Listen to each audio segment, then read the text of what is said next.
don't we just wait here for a little while? See what happens.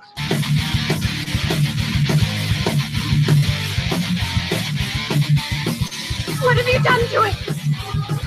What have you done to its eyes? What have you done to him, you maniac? Join us! Join us! Join us! Join us!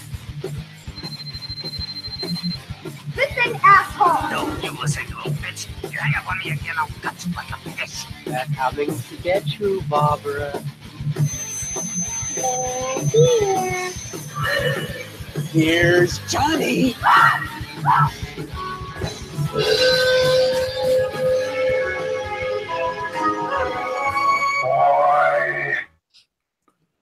Welcome to Slice and Dice Dreadcast, episode 36. I'm your host, Joe Infante, coming in from Brooklyn, New York. I'm here with my co-host, Jim Backus. What's up, everybody? How are you? And J-Mac. What's up, what's up, what's up? And Cheese. Boom. And we're here on the Slice and Dice Dreadcast. We got a couple order of businesses here to take care of. Number one, let's get right into it and introduce Mr. Bill Cassinelli. Heidi, howdy, ho there. Hey, we got some important news to deliver, and that is that Mr. Bill Cassinelli is now the official fourth member of Slice and Dice Dreadcast podcast. Yeah. Oh, wait, I am? Oh, okay, cool. Hey, you know, fucking, you're on it every other week anyway. Even threesomes get boring. You need to bring in that fourth. Oh, yeah. Spice things up a little bit, you know? Tighten. And, you know, the boss isn't here, so you get to run a little rampant. You know, you don't have to be as conserved as you are on the Horror Mafia podcast. So I don't get slapped down, yeah. you can let your freak flag fly here. Just do what feels good, Bill. You can still give me a recipe, though. I like food. There you go. We say the macaroni recipes. and cheese, right? You get some macaroni, you get some cheese, you put it together, bada bing, bada bang, you're good. Bam. Bam. Get the Velveeta, so you just smush the cheese out the bag. You don't gotta mix it with the fucking butter and the milk and the powder. No refrigeration, bam. Done. Easy. All good. Well, we got a fun show ahead of us. And joining us, we got another voice on the airways for tonight. Joining us, our friend, Mr. Jerry Cortes, Mr. Venom himself, Mr. Jerry Cortes. I fucked that one up. What's up, Jerry? Hello, everybody in Slice and Dice land. How are you? Oh my God, no. Bill's impression of me is absolutely epic, so I'm gonna leave that to you, buddy. All right. I can't improve on that at all. Okay. But yes, thank you, Joey, so much. Thank you, Joey, J-Mac, everyone for inviting me on. Yeah, I'm really looking forward to this. This is big. Oh, well, wow. This is definitely big, all right. I'm looking at my gut hang. Oh. Man, appreciate you coming through, dude. Yes. I gotta tell you, man, I only heard Bill's impression of you. I was like, why does it sound like Igor? Then I heard you actually talk. I was like, he doesn't sound Bill's impression was pretty sweet. It was nice. I like how it went from like an Igor to like kind of like a Spanish Peter Lorre. I was really digging it there towards the end. Oh shit. Oh man. Well, it's finally good to have you on. We've been trying to get you on for like 2 months, but there was always something else. You weren't feeling well. I fell asleep. I fell off a chair. You know, it's always something silly. But glad you're back up and kicking ass. And absolutely to the show, man. I'm excited, very excited. Again, looking forward to it, and ready to finally set Bill straight with my impression. Oh, you're gonna get an impression of Bill? Yeah, maybe. Ooh, that I didn't even think of that. It's a good idea. I'll work on something before we're done. I'll have one for you. Cannot wait. So, Jerry, let's talk about you for a little bit here. Please. Before we get into our featured films, which is going to be the original Hills Had Eyes. And They did? They did. They had eyes. The Hills Have Eyes. Sorry. I'm fucking, could barely understand what I say half the time. So I botched the words up. Forget about it. It's even worse. So anyway, Hills Have Eyes, 1997, 1977. Helped me already. And Society, 1989. So, Oh, my goodness. Oh my goodness. So we'll talk about those in a bit. First, let's talk about you, Jerry. So you're into podcasting, right?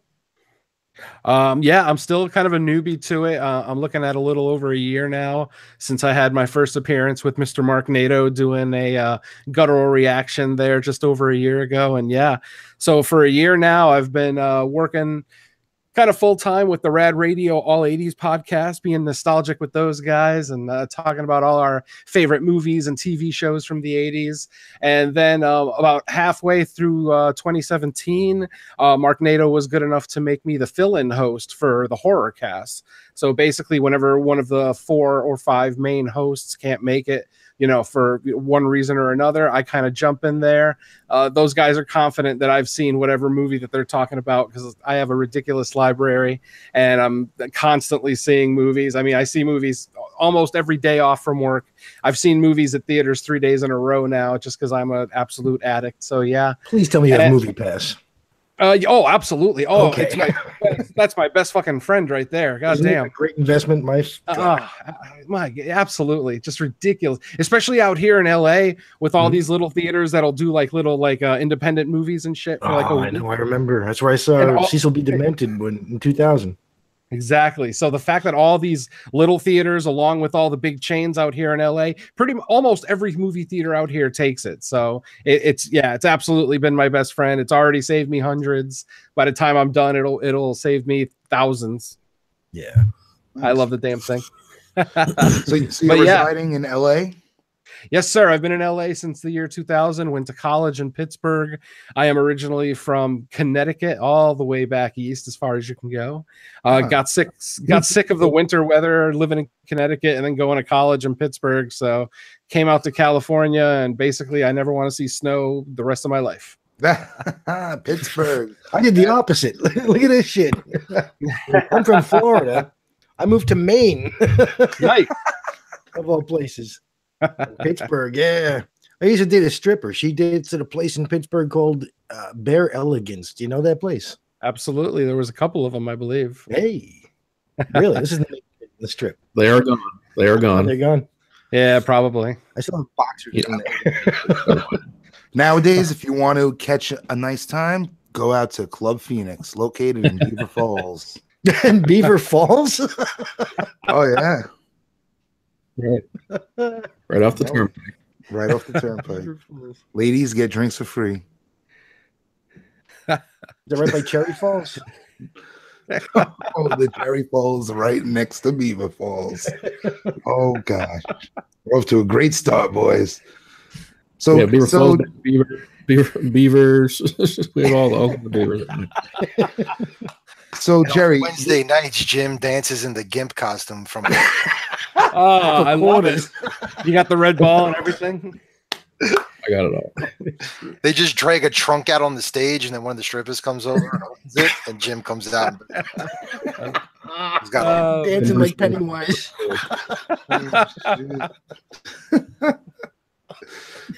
Oh man, jeez, Jim coming out of a trunk.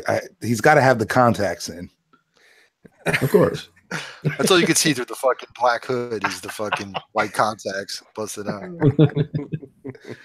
Oh shit! So Jerry, you're basically like the Bill Cassinelli for Slice and Dice Dreadcast. So maybe pretty soon you'll become full time on the Horrorcast. Hey, who knows? Too.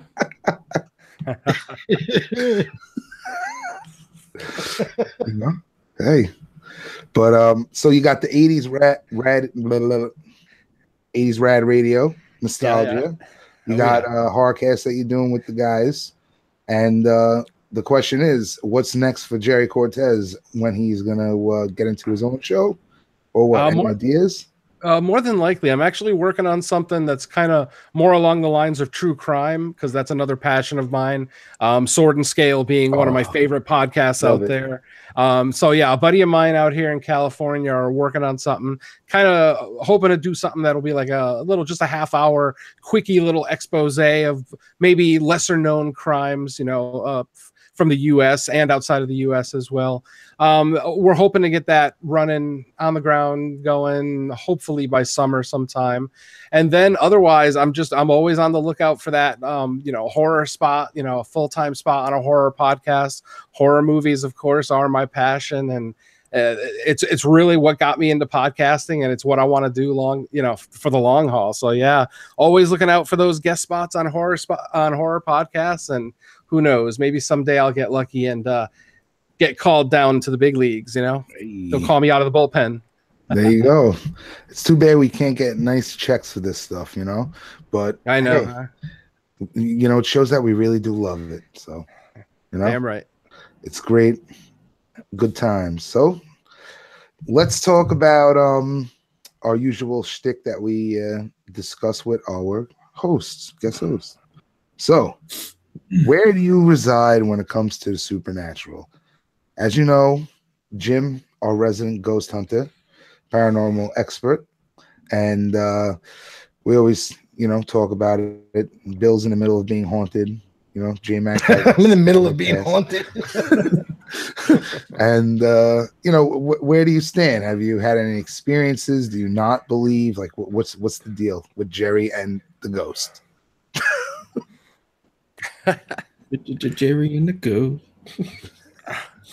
I'm kind of on the fence on the whole supernatural thing. I want to believe. My wife and I both watch those like ghost hunter shows. We've been on paranormal walks out here in California. We've got the Queen Mary that has a fairly haunted history. A lot of deaths. A lot of sailor deaths. One particular little girl that died in the pool there, supposedly still haunting the place. So yeah.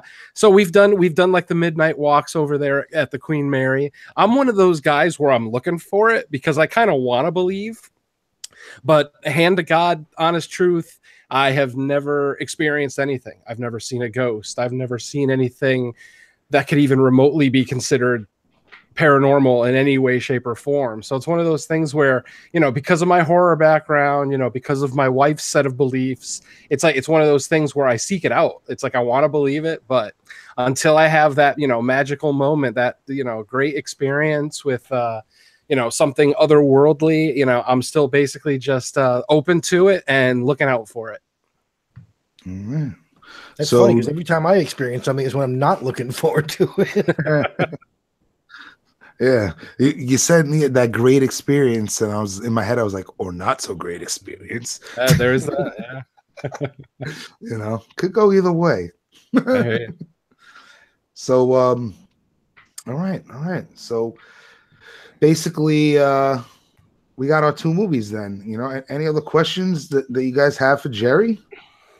Oh, so many, but gotta keep Come on, there's got to be at least one inappropriate one in there. Come on. Come on, I leave that to you guys. Inappropriate. Oh boy. Let me pull up my notes. Hold on a second. There we go. Oh geez. What's your favorite dish? Ooh, that's a tough one. I'm a seafood guy, so it's gonna be. It's a tie between either linguine and clams or just a good seafood gumbo. Oh man, what I would give to have some shellfish. You've been missing out on that for years, Joey. I was diagnosed with an allergy to shellfish about 5 years ago. No, I'm talking about your home situation. Oh no. That didn't even matter. I would have ordered out. It would have been shrimp lo mein all over my tits. I just had lobster lo mein today. Nice. Oh, man. What I would give. Well, I don't have anything for Jerry, but I mean, I have like one thing to talk about personally. I got in a phone call from the haunted building I work at, a TV show in Canada. A producer, and I might be going up there to record a show, a TV show for paranormal. So Nice. fingers crossed. Oh, man. Nice. Yeah, man. Oh yeah. And then I read today about the Devil's Reject sequel. You guys hear about anything about that? Or Yes, I was. That's exactly what was in my head before the show, and I totally forgot about it. yeah, my story I read tonight was that they want to start filming in March. Yeah, it's Is it a supposedly sequel or a prequel? It's supposedly it might be them coming back from hell. Really? Yeah, it's been, Oh wow. the tentative title is Devil's Rejects 3 from Hell. So I don't know. Sounds a little sketchy. We'll see. we'll see. Well, we're all going to see it, so it really don't matter. Exactly. We'll see it and we'll talk about it on this damn program. I still haven't gotten around to rewatching The Lords of Salem because I fucking hated it the first time I seen it, and then I was listening. Wow.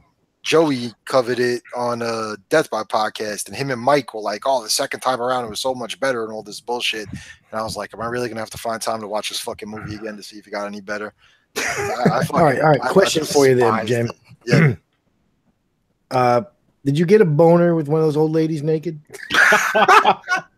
You mean the old lady that fucking Joey thought was a man for the majority of the fucking movie? Oh shit!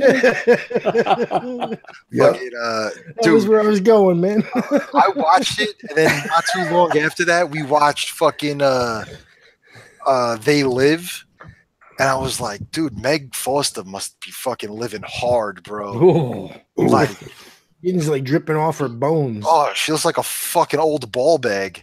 Remember They Live? How good she looked. Yeah, man, she looks like a fucking scrotum now. Right now, she looks like fucking Iggy Pop with a wig on. she looks like she got hit up by society. What was it called? Yeah. Shunting. The shunting. The shunting.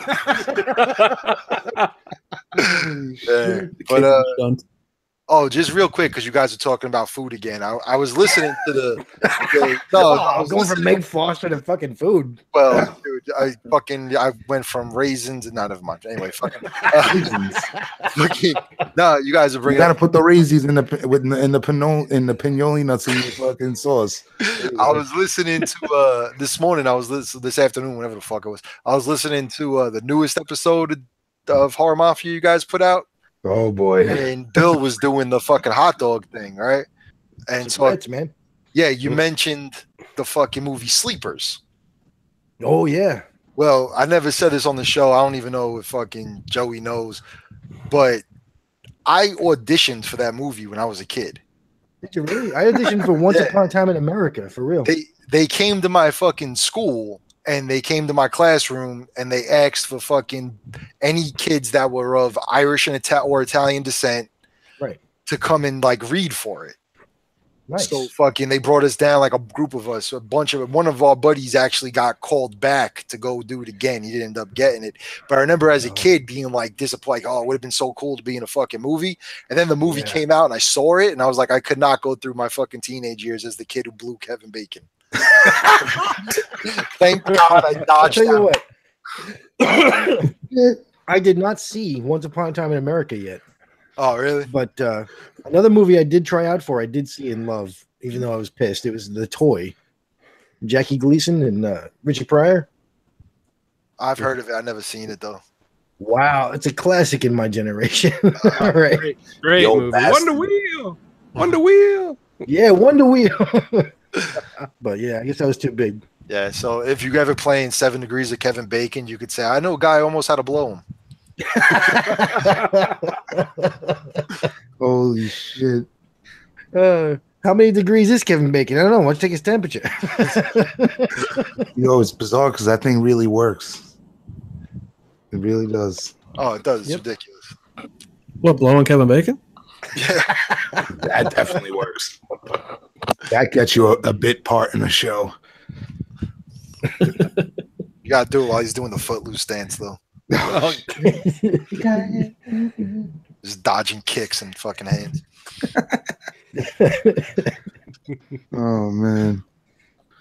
So any other bits of news or any jokes you want to crack? Oh, before James mentioned the new episode of Horror Mafia podcast and the hot dogs, and there was a lot of phallic stuff going on in that episode. Hot dogs. Dude, just a quick timeout. Now, we love to break Joey's balls about how he analyzes movies and shit like that. And we give him a hard time, but we fucking love him. But there is the fact that you try to find some sort of fucking symbolism or some shit in someone eating dog shit. You're a sick fuck. Like, there's no social commentary. Like, whatever the fuck it was you were fucking talking about in that's not a real thing. It's just fucking gross, Joe. That's all It was just there to do it. Just to make fucking. It's not a fucking statement. It's just disgusting. The statement on it. You'll never forget it. Oh, man. Oh, you didn't even see it, though, right? You Nah, never saw man. it? Oh, God. Oh, Jim, God. did you ever see Pink Flamingos? No. Oh, No? Jerry? yes, I have. Oh, It's like a man. rite of passage if you're from It is. anywhere near, the tri-state area. You got to see it when you're a teenager. It makes you a man. I agree. Oh, yeah. That's why I own it, but I haven't watched it for like 25 years until now. Well, you subconsciously knew one day I would need this DVD, and the day came. Yes, exactly. Oh, shit. In all its glory. And what's the other movie, Varsity Blues, you guys have to talk about next? Yes, we do. Oh, boy. Thank you, Tara. Varsity Blues. I don't even know how we got into Varsity Blues, but I don't either. What's Man. her- Rob Lowe is not in Varsity Blues. No, Rob Lowe's not in that one. no Rob. No, Lowe. But Paul Who's the Walker woman? was. Who's the woman on the Mafia Yeah. show? the dead guy from the Fast and Furious is in that, right? Yeah, Paul Walker. Yeah. No, who's the woman on your Mafia podcast? Tanya? Daniel? No, Yeah, she she didn't said something. talk about Varsity Blues. She never saw it. Oh, maybe She a long said, time. somebody said I haven't seen it for a while, and I want to see it because of Rob Lowe. Oh, really? Yeah. Okay. Who said that? Who's ever was on the end of your podcast, the last episode of Mafia, the woman. The woman. The woman. We should do the woman instead of Varsity Blues. Yes. Tanya I'm hot. will be forever referred to as the woman now. No. We're Italians. We got to be really derogatory. Yeah. For some reason, that's why I don't want to say her The wrong. who, right now. Hey, woman, you What's ready that, for your Tam? torture? No. Get in the vice grip. Get in the vice grip. Let me see your eyeball pop out. Speaking Fucking of vice Don, grips and the eyeballs fucking, popping yeah, out, casino. Jim, we fucking Yeah. missed you on the Goodfellas episode of Yeah. Mafia. I'm so mad, dude. I had my freaking notes and everything ready, man. I wanted to be on that one. Oh, you would have been pissed had you heard what Donnie had to say about it. Sharknado 5 was better than Casino and fucking Goodfellas. Five-headed He's a shark fuck- attack. He's a nut.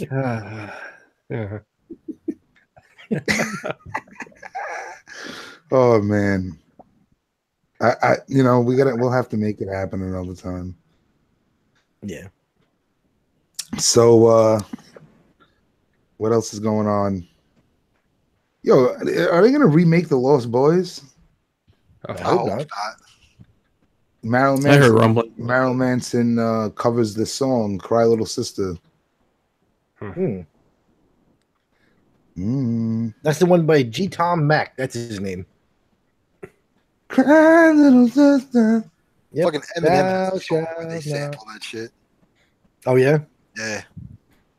If you guys ever want to I use know it. nothing about rap, so I have no idea. If you guys ever want rap songs for Mafia, Joey let me pick one last time. I was very excited about that. trying to Surfing bird. Oh, surfing bird rap. Yo, everybody heard about the bird, yo. Everybody heard about the bird. You better watch out. I got a pro that famous, bro. That might fucking make it, dude. Joey, we can't escape not singing on an episode, man. I'm telling you. Nope. It's natural now to just sing on the podcast. It is automatic. Yep, that's the way it goes nowadays. 2018, the year of the sound. All right. So, what do we got here tonight? Oh, what's it called? I also saw today John Cena is gonna be Duke Nukem possibly. Duke Nukem played by John Cena. Yep. Wow. Hey, the Rock played mind, man. Well, this is as per the Hollywood Reporter, so you know it's true. Oh shit. So I don't think that would work. I mean, do you remember the original Duke Nukem? They had like the nudity code. Yeah. Well, yeah. Oh, shit. First, it was a 2D game. Then it became a 3D game. I was gonna say Jim probably still remembers the nudity code. The nudity code. I have it written down somewhere. You know, it's like everything he says was from Ash from Evil Dead, or from Army of Darkness. Like, "Hail to the King, baby." Oh, Who wants? Never thought about it. Yep. Oh yeah. Come to think of it, John Cena looks like fucking Duke Nukem. Yeah. I can see it now. Yeah. Oh shit. I don't know. All right. Last question I got for Jerry is, Jerry, what kind of music do you like? I mean, I listen to a little bit of everything, but if I got to pick one, then yeah, I'm a metalhead through and through. Since I was a kid, that's always been the main thing I listen to. You know, I'll dabble it in with you know, a little bit of pop, little jazz, little hip hop periodically. But I mean, I always go back to the metal, and you know, till the day I die. Nice. My boy. Sometimes you just gotta listen to Backstreet Boys and just, you know, let it all out real quick. Then go back. You know? When you're hanging tough with the new kids on the block, you just gotta Yeah, sometimes you just need. I told you about one of the Backstreet Boys is in fucking Truth or Dare, right? The original fucking Tim Ritter movie. Nah. Yeah. Oh yeah, starring you that on the show. The killer is a kid. I did? Okay. Never mind. All right. Move on then. Move on. They can listen to that show if they want to hear it. All right, so I guess we'll get into the Hills Have Eyes original. All right, original. Let's do this, Brutus. So, 1977, Wes Craven film.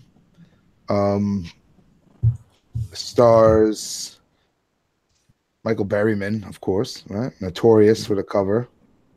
And Dee Wallace. E.T.'s mom, yeah. Yeah. Second week in a row we had a Dee Wallace movie. What's that? Second show in a row we have Dee Wallace in a movie. Oh yeah, The Howling, right? Yep. Nice. Yep. And John Steedman. You got that guy. And Jim, you want to drop down that synopsis? Yeah. On the way to California, a family has a misfortune to have their car break down in an area close to the public and inhabited by violent savages ready to attack. So, not a great synopsis, but okay. Violent savages. No, they spoke English and used like electronics, so still be a savage. How about a cannibalistic mutant family? That sounds about right. What's that? Said that sounds about right. Yeah. Trying to eat. Speaking of cannibalistic babies, I watched this afterwards. I watched a featurette because I had the DVD, And Wes Craven talks about, you know, how his process for this. And What'd you have? The Anchor Bay? I had the Anchor Bay, yeah. Okay. I was curious because I had the Arrow, which includes all the Anchor Bay stuff too. Did you see it? It was like a 55-minute featurette. I don't know the title. No, there's too much. I had that on there, but I didn't watch the whole thing. But yeah. Yeah. So basically, he talks about his process that, you know, they were like, all right, you're gonna make another scary movie.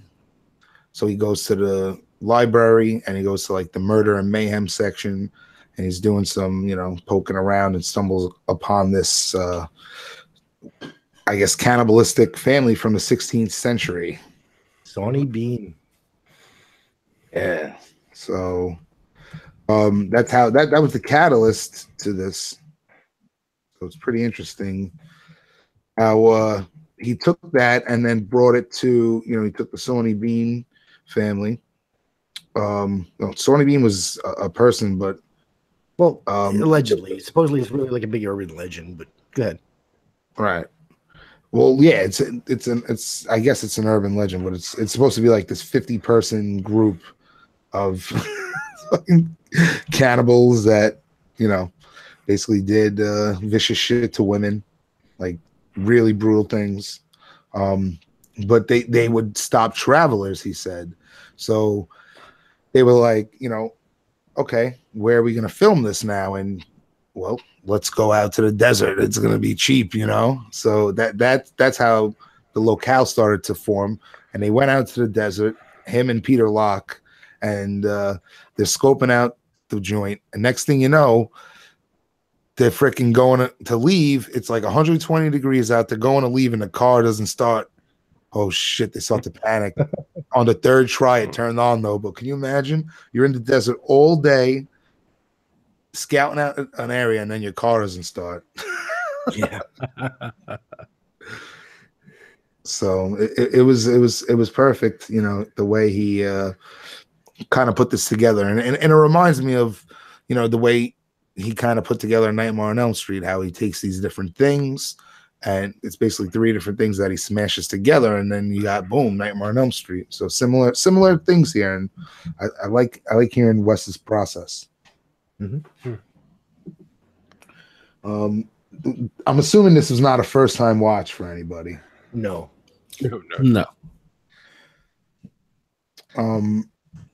And then there was a part 2, but I didn't get to it, and I don't think I've ever seen it. But fucking dog has a fucking flashback. Oh, what?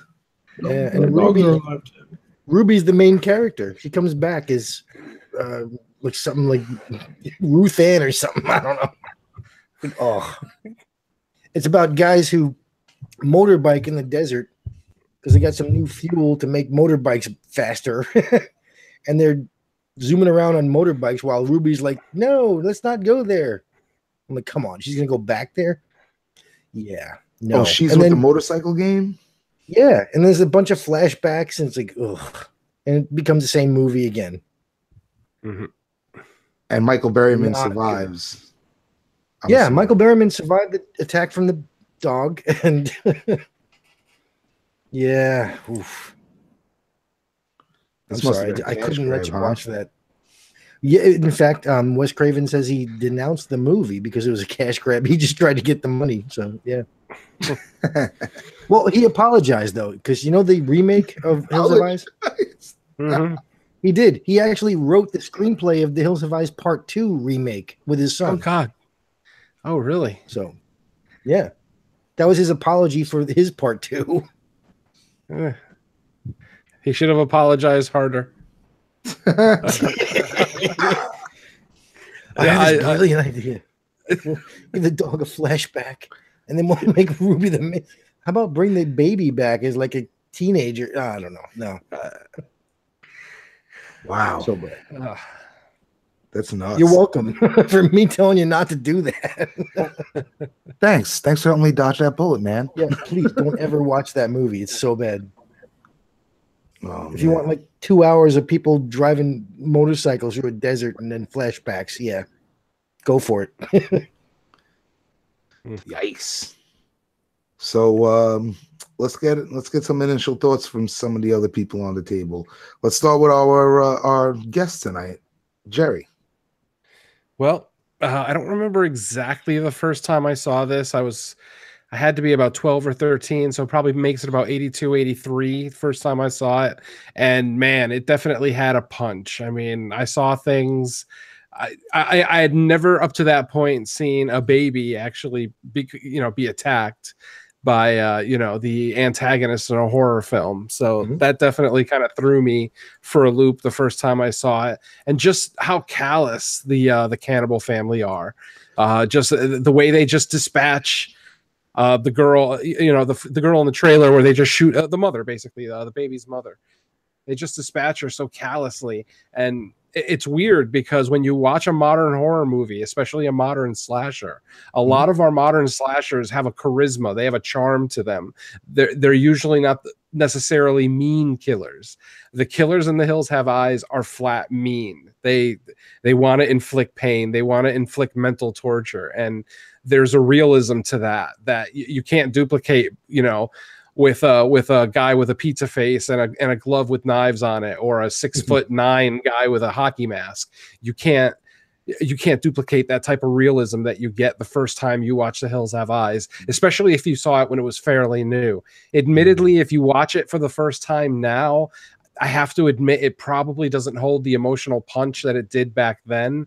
But I mean, this movie was fairly groundbreaking at the time, and it's too bad that a lot of the younger horror fans aren't going to really appreciate what this film meant, at least what it meant back in 1977. Agreed. Totally agreed.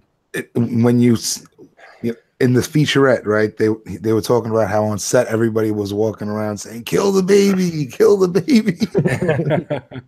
But Wes was like, "I just would go too far." And I think that there was a sense of danger that it could happen, though. Right.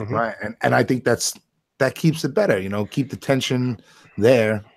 Right. Who expected who to live in this movie? Really, you expected Dee Wallace to be the survivor, right? Kind of, yeah. Sure. She earned it after having to kiss that mustache. Let me interrupt you. I'm sorry. That dude, tell me, if Sonny Bono fucked Howard from The Big Bang Theory, that's who you got. Howard. Holy shit. That's Howard's dad that ran away. He ran away to the desert. Sonny Bono thing is in my notes, by the way. Of course it is. That mustache. Wow. Go ahead, Jerry. I'm sorry to interrupt you. No, not at all. But yeah, I mean, same thing. Not just with the kills, but the soundtrack. The soundtrack has a perfect sense of tension. It gives you just the right amount of tension for what ends up being kind of a slow first half of the movie. I mean, even as a fan of the film, I still have to admit the first half of it is still a little slow. You got a lot of character development, getting to know the family. And, our gorehounds are probably not going to appreciate it as much. But I think if you appreciate, classic 70s cinema, I think most horror fans will have no problem getting through some of the slower stuff. I mean, this is definitely from like Last House to this, you see a major maturity in the filmmaking from Craven too, where they were basically a bunch of young kids in the woods making a movie. Now, okay, we have a budget, right? We have the I forgot, some kind of a photographer, director of photography. Him and his crew, they'd worked on Corman movies already, so they already had experience. So that's why, when you have that there was like a nice camaraderie on set where they were like, showing them the ropes at the same time. The actors were all like, what's her name? The fuck's her name? Susan Lanier. Is that her name? Susan Lanier? Susan. Yeah, Susan Lanier. The blonde. She, her agent was like, "Don't do this movie. This is going to ruin your career." She's like, "Oh, I like horror movies." No, she doesn't, and then she has to do this rape scene. And on the featurette, she talks about the process of doing it and stuff. And in the original cut, you don't get it. It's what's it called? It's cut down. There's a lot cut down in the original release. Oh yes. They have like an extra rating. You had to cut it down. Wow. So Jimmy, let's get your initial thoughts on The Hills Have Eyes. Well, I can't remember when I first saw it, but it was definitely a long time ago. Yeah, it was like one of them, just like Last House on the Left or Spit on Your Grave type movies. It's kind of like, you know, gets you kind of gritty, kind of thinking if that could happen to you out there if you're just being innocent. But the one thing I think about is it scarier to have these kind of killers who can actually like speak and don't seem like they're like mutants, or like the remake type who are like, you know, definitely not good. It's in my notes too. I agree. I think they're scarier this way, in my opinion, because they know right from wrong. They know they're killing people, and they have a family member who's a member of society. So yeah, I think they're scarier this way. That's a tough one because I'm not really sure which way I lean. Because I mean, the family in the remake, I mean, they're a lot more mutated. There's more, you know, there's more like pus and guts and things and appendages and whatnot. So I don't know. I get it would definitely be subjective. It would be up to the person seeing it whether, you know, because Michael Berryman admittedly is a scary looking dude as it is. If he was coming at me with a knife, it's not exactly something that I wouldn't be scared of. But I mean, if it's the exact same thing, but they've got like 3 tentacles and 2 heads and a spike for a hand, I don't know. Just the less human it looks, I think the more personally it freaks me out. Not to, like I said, not to say that the way they look in the original, the way they act isn't scary. It would scare the effing shit out of me if I saw that family coming. You can say fucking shit. It's all right. Oh, okay. Well, thank you very much. I'm glad I have your fucking. Anyway, so yeah, I can't say enough about. Honestly, I think they both work. For the 70s movie, the way that the family looked, the way, you know, their makeup effects, I think it was fine. It was perfect. It was exactly what the film needed.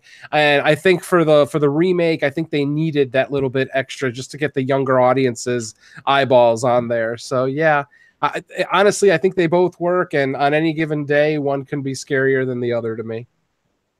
The originals, they kind of make me think that I could talk to them and they might have like sympathy. You know what I mean? If I walk up and see, and I see the mutants of the remakes, I'm like, nah, I'm fucked. It makes you think that you can talk to them, right? But the reality of they humanize. You know, it has this, you know, it has this like almost, you know, who's the civilized, who's the savage here, right? Is it these people who are like, we gotta get to LA, you know, like that are, you know, they're just normal people, but at the same time, it's like they don't appreciate things. They might, you know, have their faults, but you know, they're in the middle of this. They're city folk, you know, versus this little like clan that's basically living off the land in the desert, but yet still has this connection to society where society connections connected to society where they're still getting, you know, without that connection, would they be able to survive? So I think, you know, maybe when Craven was doing this, that was his initial thoughts, to like have that kind of subtextual thing going, but I don't know if it is definite or not. Where in the remake, I haven't seen it in years. It definitely strays from that and is just has to stray from the remake. I mean, the original, because I mean, why would you do this? Why would you remake this exactly the same? You know? So I mean, kudos to the remake for that. Yes. It's definitely it's one of the, you know, few remakes that are actually pretty good. So absolutely. Yeah. And the second remake I did not see, so I can't talk about that one. Oh, that's almost, you know, I think it's actually worse than the original part 2. It's so bad. The mere fact apology. The fact that you just told me Wes Craven actually had something to do with that screenplay kind of breaks my heart a little bit because it was awful. The basic premise was it was basically, instead of a group of bikers, it was like it was a military team. They had lost like some warhead or something, and they went out looking for it, and blah blah blah. Shit hits the fan. But I just felt like it was executed so poorly, and I completely agree with you. I did not think that the remake sequel was good. Oh, it was awful. I hated it. Right. But I'm just saying that he did that to apologize for the original sequel. Yeah, that's what I mean. He really should have apologized harder. I don't know if I accept that as an apology. All right. I love you, Wes. God bless you. So, J-Mac, what is your initial thoughts on the film? When we picked it, I wasn't even sure if I had seen it. But once I started watching, I did remember seeing bits and pieces. I saw it as a kid, probably like my fucking father was watching it. But I enjoyed the crap out of it, just the scenery wise, because I've been playing friggin' Red Dead a lot since Christmas. My kid got a friggin' Xbox One. So I was like, this is like same fucking terrain, I enjoyed it a lot, man. And I gotta say, I like movies from that time period, but you can see how times have changed when the father drops the N-word in beginning. Oh yeah. Just like, what the? And I listen to rap music. I hear that word all the time, but to hear in that context, like it kind of threw me for a second. I was like, did you just fucking say that? And to know that Wes wrote that. Yeah, I was like, God damn. But then I'm like, and then the fucking bitch mother tells D. Wallace, oh, you've been using that language ever since you went to New York City. Like, your husband's throwing the fucking N-word around, bitch. Like, shit on New York. The fuck? That's a great point. That was a great point. And I thought that was a great line right there when it says, your language changed since you went to New York. It says a lot about the characters. Yeah. Especially in the mother's all, religious, talking about that stuff. Praise the Lord. Let's say a prayer, everybody. Yeah. And to think like, these people, all this shit happened because he tried to avoid hitting a fucking rabbit with a car, I'm like, just run the bitch over, man. I live in Florida now. This fucking animal's running across the street all the time. If I slow down for all of them, I'd never get anywhere. Yeah. That was an obvious choice, done purposely, because what is a rabbit? A tiny little innocent creature, but making points. One thing I was thinking about when I was watching this, I'm like, this fucking guy has a heart condition. He's doing the 15-mile plus walk, and the other guy's only doing the 6 to 7 mile walk. And it was just like, dude, that didn't make sense. Why would you do that? Or they didn't know that the other place was 6 miles away or whatever. No, he said the other place on the map is 6 to 7 miles away. Oh, he did know. Okay, I didn't get that. Yeah. I was just like, huh? That was one Wes overlooked. But I think it definitely holds up, and I could definitely see like a younger generation just being like, because I mean, they're desensitized to these kinds of things by now, Sure. I mean, you see worse things on freaking basic cable nowadays. Oh yeah, that was Jerry's point of how having to change the killers, because the young people they would never be even affected by the originals. They had to have like the wrong turn type mutants. Yeah. Mm-hmm. Right. Yeah, but to me, just watching it, like them being real people in my mind would make it realer. You know what I'm saying? Like, there's not a chance I'm gonna actually run into one of these like mutated, like oozing fucking people. As where there is a chance there's some fucking like hillbillies that might try to eat my kid. Oh yeah, I mean the original definitely exudes realism much more than the remake. A 20-pound kid. My kid was 12 pounds, and I'm like, shit. Oh God, yeah, the giant baby. Yeah. Covered in hair. He was 20 pounds. He almost split her in two. Yeah. Oh man, brutal. Oh, that's rough. Papa Joop. Can you imagine a 20-pound kid splitting? Oh my God. Yeah. He was a devil boy who became a devil man. Man, yeah. Years old, he was Almost the bigger than- JJ was never quite the same. Like throwing a banana into the Holland Tunnel after that. Oh man. It's like throwing a soubrette down a hallway. Holy shit. Fuck, now I forgot what I was gonna say. Oh man. Again with the subrets, man. What is it with this penis obsession you've got? Joey loves it. I'm talking about hot dogs, not penises. I don't know what you're thinking about. No, it's a line from- remember in the movie they're like, Mom, you keep talking about snakes. What did he say? Yes. If Freud would What would Freud say about that? yeah. That was good. I remember what I was gonna say before. Oh, Jerry, Yo. you guys say something? No. I was gonna say on the thing, Michael Berryman, they were talking, he was on there, everybody was on the featurette, but Berryman comes on, he starts talking about, how he has 26 birth defects. Ooh. Yeah. One of them he can't grow hair or fingernails. Yeah. That's rough. Yeah. He said he was in pain all of his childhood with no fingernails, man. You know that soft skin? Ugh. Oh man, it's crazy. That sucks. He was born premature, Well, then- cranium not developed properly, all Yeah. sorts of craziness. Yeah, and weirdly shaped. That dude is one of the nicest guys I ever met. Yeah, I met him once too. Yeah, he's Yeah. great. Did he tell you about the halfway house he has for women? No. He has a halfway house where he runs where battered and abused women can stay there for free, of course. And he said sometimes the husbands will come knocking at the door and he'll answer it. What do you want? Yeah. Bust out his old attire from the movie. Right? That dude's awesome. Fucking raccoon tails around his neck and shit. You're trying to rape women back in 1977. Now you're trying to help them. Oh shit. Just show him the fucking wound on his foot. That's enough. Oh man. Yeah. Another thing I learned from the featurette that I thought was a great fit for our show was the camera that they rented. It was rented from a pornographer. They got a good deal on it. Nice. You guys won't bring it back with cum stains, right? We're gonna give it half price. Oh shit. Oh man. But what about their names? The planets? Name them the planets. Love that. And they named them after the ones that were in the order they were born. You notice that?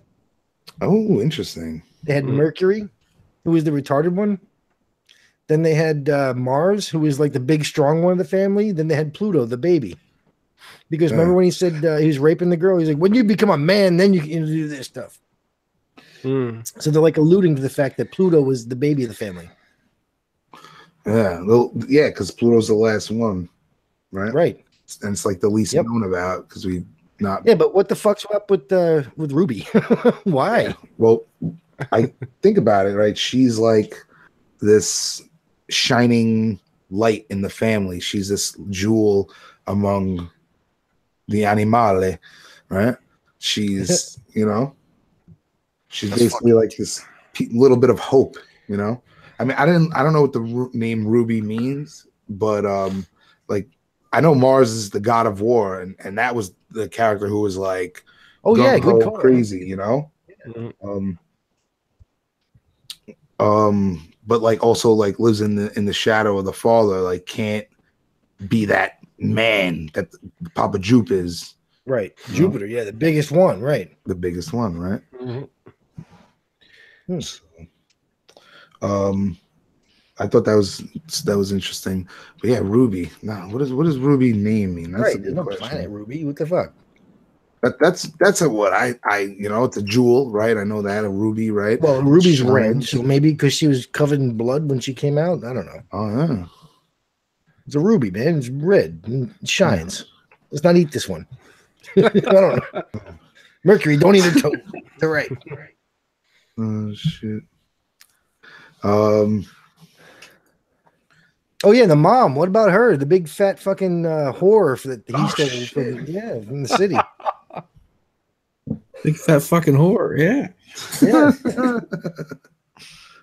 He said that. She's like not trying to get away. She's like, "Fuck, I'm getting laid." Oh god.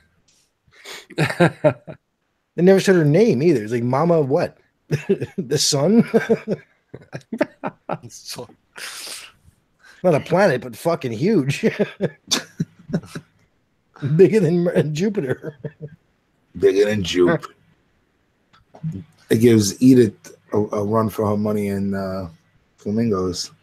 I'm watching this, and every time they say Jupiter, I'm thinking of that J-Lo movie, Enough, where her dad was named Jupiter.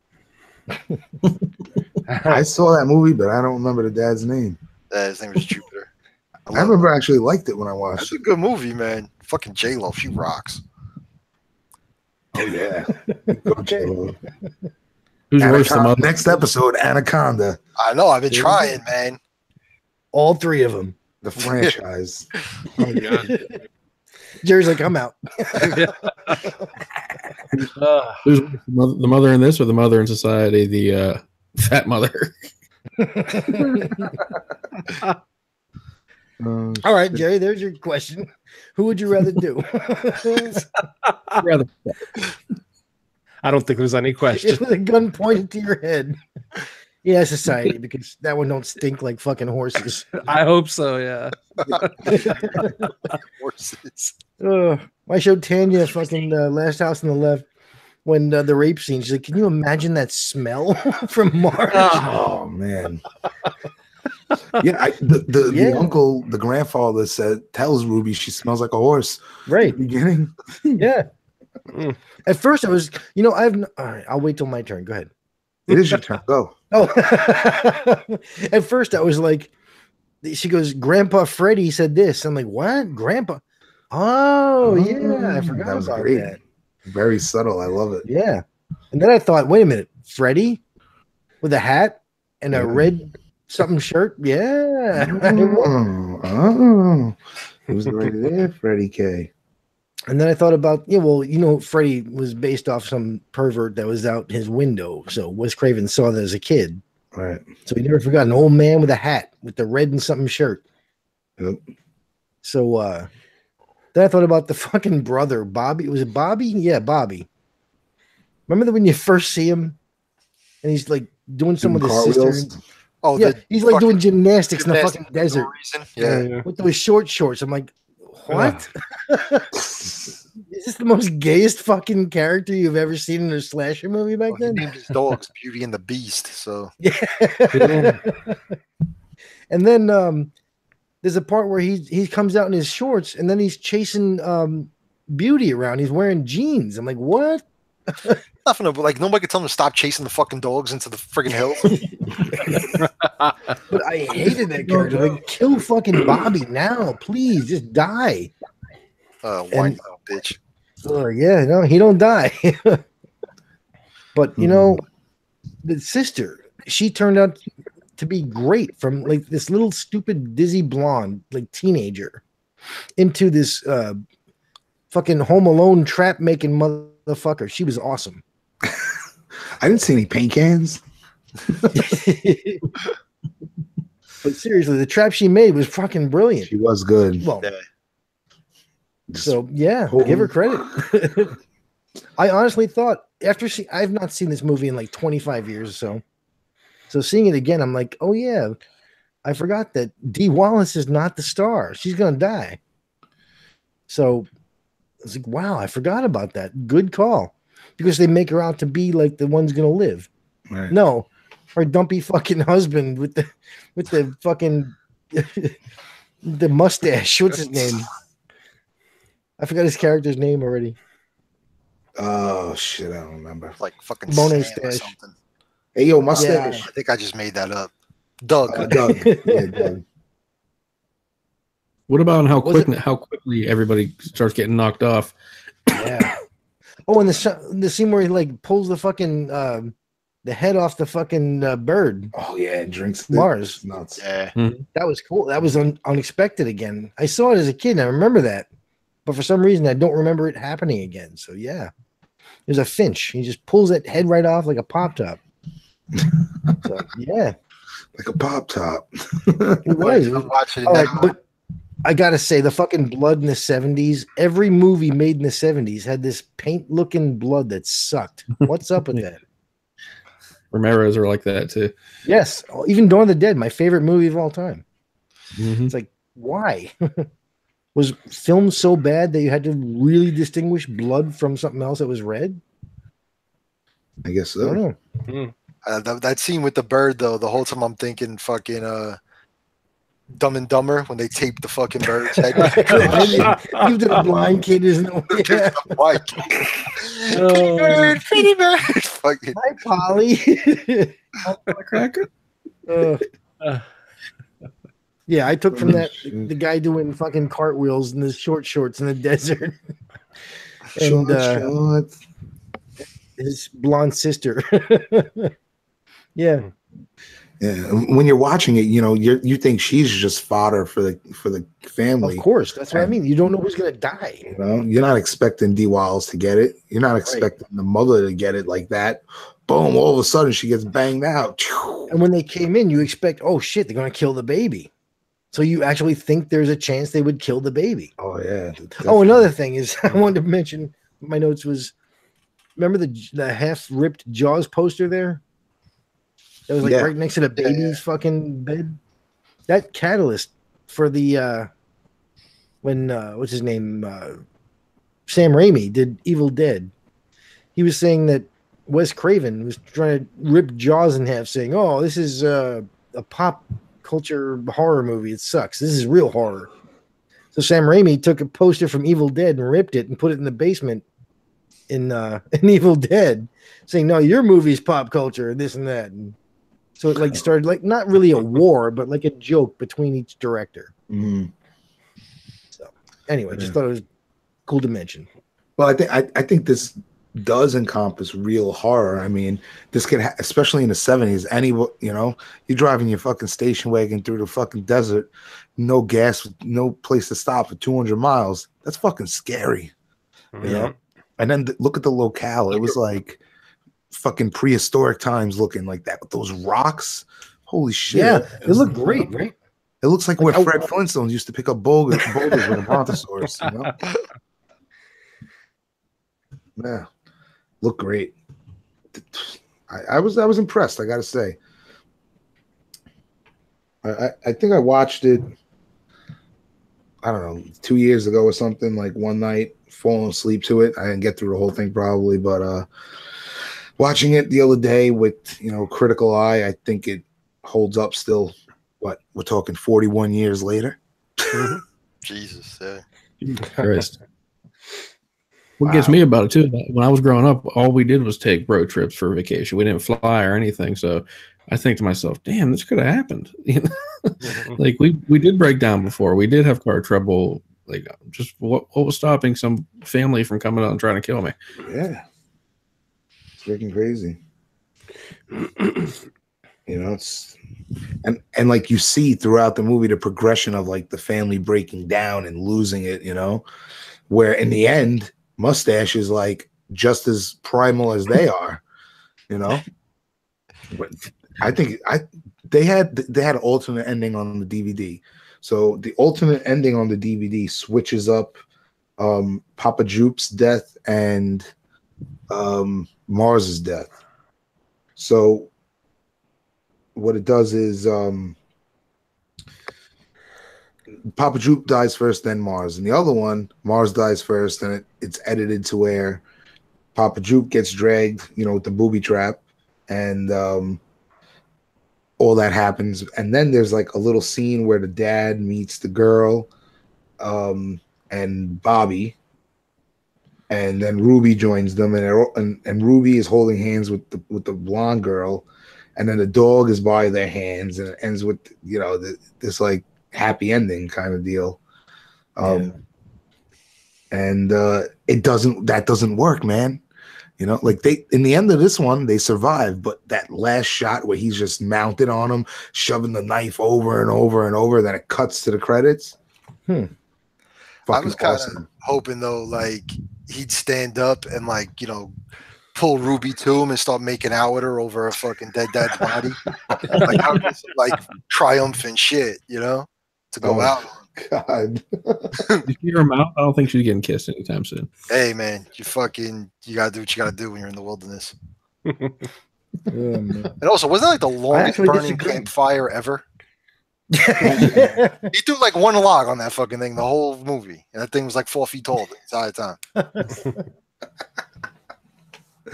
I disagree though. I thought the fucking alternate ending worked better for me. Really?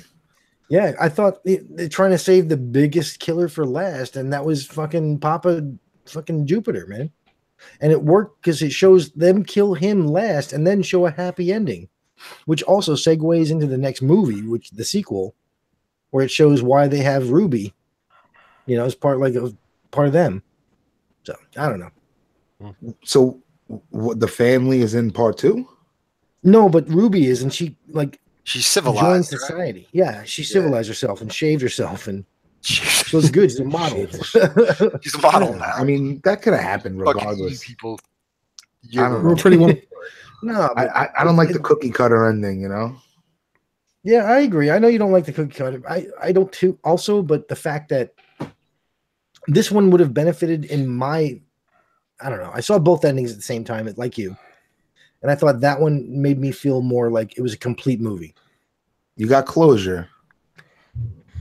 We all want closure. Fuck closure. No, I agree, though. Closure makes you feel, non-closure makes you feel more uneasy. And the 70s had a big thing with that. Like, they just end a movie, bam, you don't know what's going to happen next. I get that.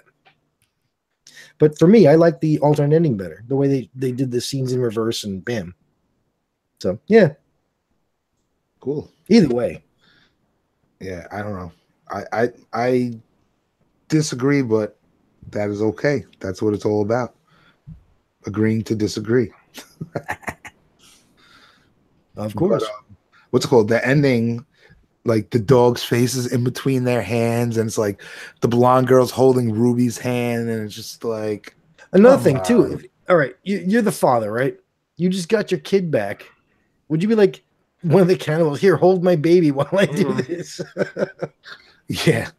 Then she stashes the baby somewhere. Like, yeah, what? I trust you. Take my baby. Fucking cut her head off too. Yep. So and I think that's what you're talking about. I think that's where you're going with that. It's like at the end, it just shows him going crazy. Does he kill her next? Does she turn on him? Who knows? Right. It's uneasy. Right. And I think it's alluded to that she's now on their side. The fact that he entrusts the baby. Oh yeah, since the beginning she was, because she was like, "I want to get out of here." With the rattlesnake, she saved him on top of everything with the rattlesnake. Yeah. Oh, that's another thing. That scene, man. Yeah. I was looking close. She really did that with a real rattlesnake, man. Yeah. Really? It was probably the fang sewed its mouth shut or some shit. I don't know. I have no idea how they did it. That's like the rattlesnake roundups that go on in Texas and shit now. They actually fucking will like sew snakes' mouths closed just so people will take pictures with them and shit. So it's probably something like that. Especially back then, you don't got fucking PETA breaking balls and shit. No, at the end of the movie, it actually had an animal thing saying there was no animal harmed or mistreated or whatever. Yeah. I saw something that was a real dog, but it was already dead. They used the gun gun. The dead dog, really? Ooh. Yeah. Right? He said they got it from the sheriff's office. Fucking Beast was like the real hero of this movie. I was gonna say that. Yeah. Beast was the real hero, dude. And the dog becomes a slasher. He starts picking them off one by one. Just knocks the dude off a cliff. Yeah, it just knew. Beast killed more fucking bad guys than anybody else in that movie. They're all stalking them. Highest death toll, Beast. Yeah. Yeah. And he hid behind the fucking bushes. Yeah, that was nuts. Oh my god, that was awesome. Yeah. No, I think this is a great flick, man. Yeah. Like Craven makes these people feel like real people. Not the cannibals, but the family, where you when they start to get attacked and when the assault starts to happen, it's like, oh my gosh, holy shit, these poor people. Yeah, and that's where I disagree with Jerry. I actually thought it did not drag in the beginning. It actually held my attention this time, where when I was a teenager watching it, I said it was boring and blah, blah, blah. No. Now, watching it again, I loved it. So yeah, I still enjoyed it, but I just felt it, especially. I mean, I just watched it yesterday, and yeah, it just felt like it dragged just a little bit. Maybe it's because I've seen the movie so much, and just seeing the same character development over and over again maybe gets boring. But I just remember as a kid thinking it was a little slow, and even on this rewatch thinking, you probably could have cut a little tiny piece of that out. But I mean, the movie's still under 90 minutes, so I mean, I have no complaints about the length, and it's a minor gripe, really. It's not a major concern by any stretch. Still love the film, still absolute classic. Oh, I agree. But I'm just saying, when I first saw it, I was bored. This time, little things grabbed me and made me pay more attention. Like when she said Grandpa Freddy, I was like, whoa, what? So I remembered that he was part of their bloodline. Like stuff like that. Like, wow, I want to learn more. So, yeah. I was not bored at all this time. Fair enough. You guys want to start getting our ratings in? Sure. All right, let's start. Start with J-Mac. Gonna make me go first? Damn. Yeah, what the hell? I'll give it a 4.5, man. I really enjoyed it. Ooh, man.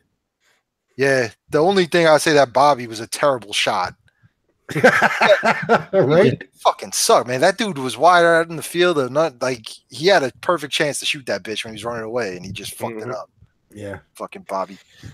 And yeah, but besides that, I really don't have all that much complaints. I enjoyed it. I had a good time watching it. It kind of makes me want to go watch the new one because I saw it when it first came out.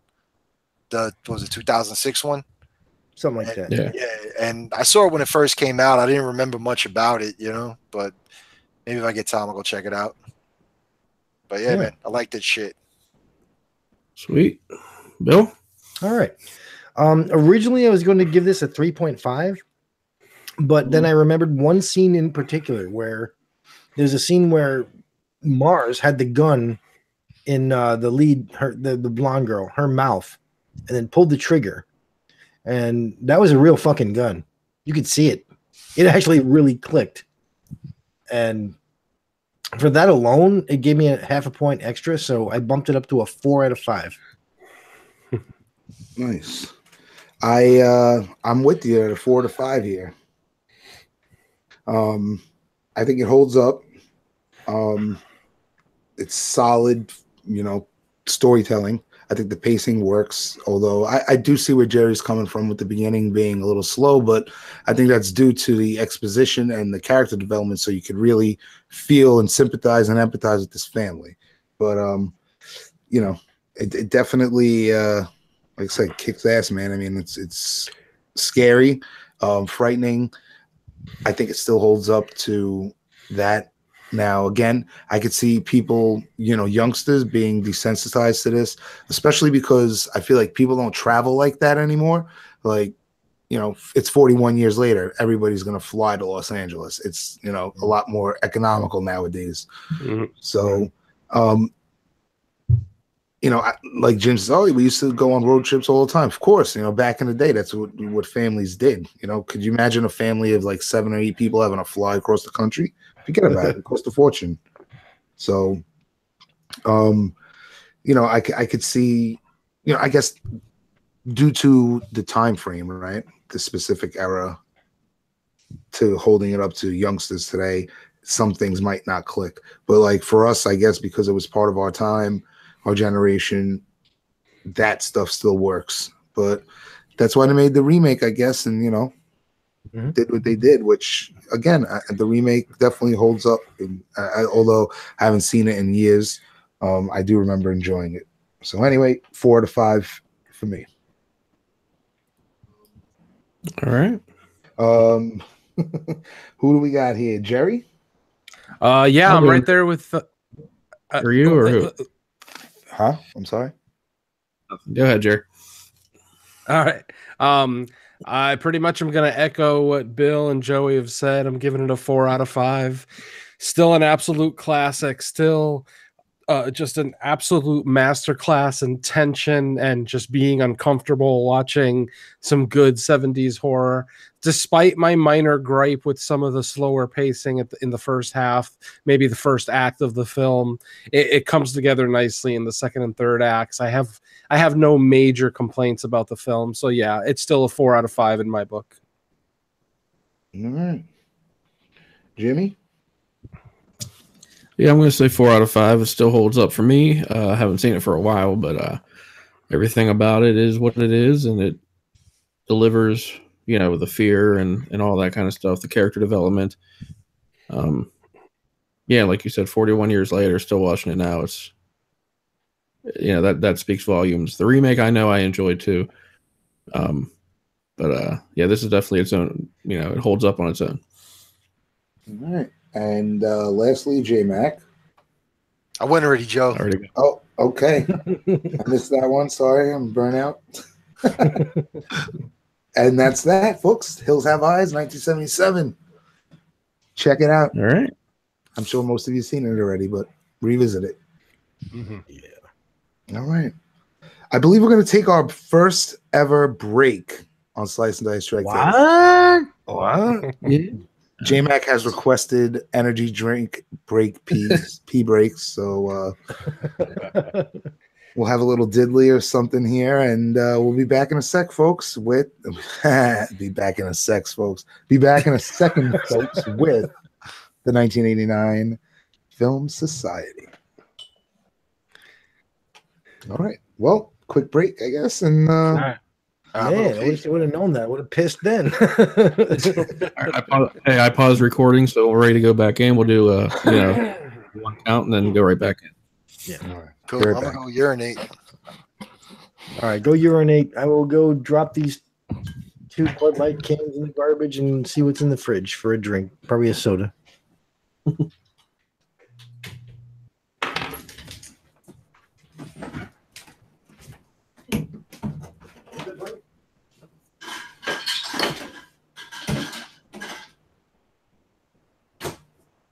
Oh, I shouldn't do soda. I'll do juice. My green juice. My green juice there. Green motherfucker. Just drink it out the carton because I'm done with it.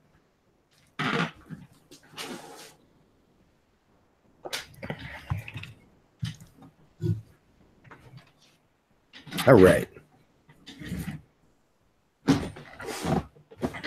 All right. My green goodness drink with fruit and kale or something. I don't know. That sounds yummy. No.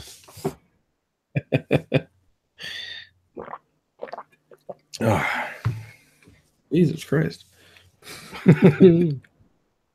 How you guys doing? Trying to hang in there. I'm getting beat. Yeah, it's around 12:30 almost.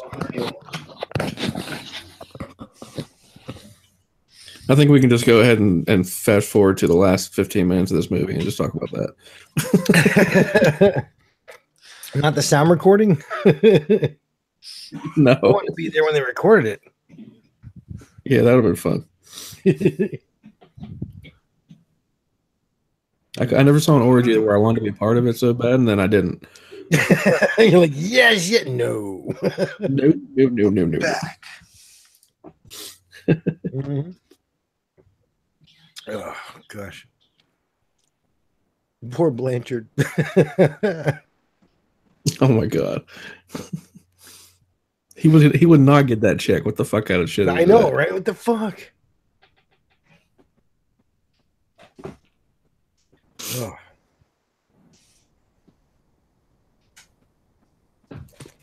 All right, green shit is done. I'm hydrated, and I got my kale for the day. There you go. I'm joking. I don't do kale. My ex-wife Teresa did that shit. Yeah, never in my life. No. I feed it to the iguana. Fucking was pretty pathetic. I went shopping like a week or two ago, and I realized like the healthiest thing in my cart was for the fucking lizard. Crickets and kale. Oh shit! Let me go dump my ashtray. Hold on, be right back. What's up, homies? You alive, Joe? Man. Yeah, just a little reefer choke. Nice. Did you guys see any pictures or video of that supposed meteor that landed in Michigan? Yes, I did. I saw the video of it too. Yeah, I wanted to bring that up on the beginning part. I forgot. Oh, you could bring it up when We'll touch on it now. Yeah, we could touch Kinda on it. fitting. I don't really know anything about it. I figured, you guys might. yeah, No, I don't know anything about it. I just watched shit. right. We saw a video and it looked like another meteorite lit up the sky.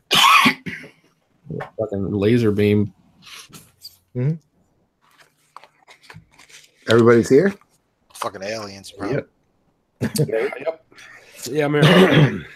All right. Yep.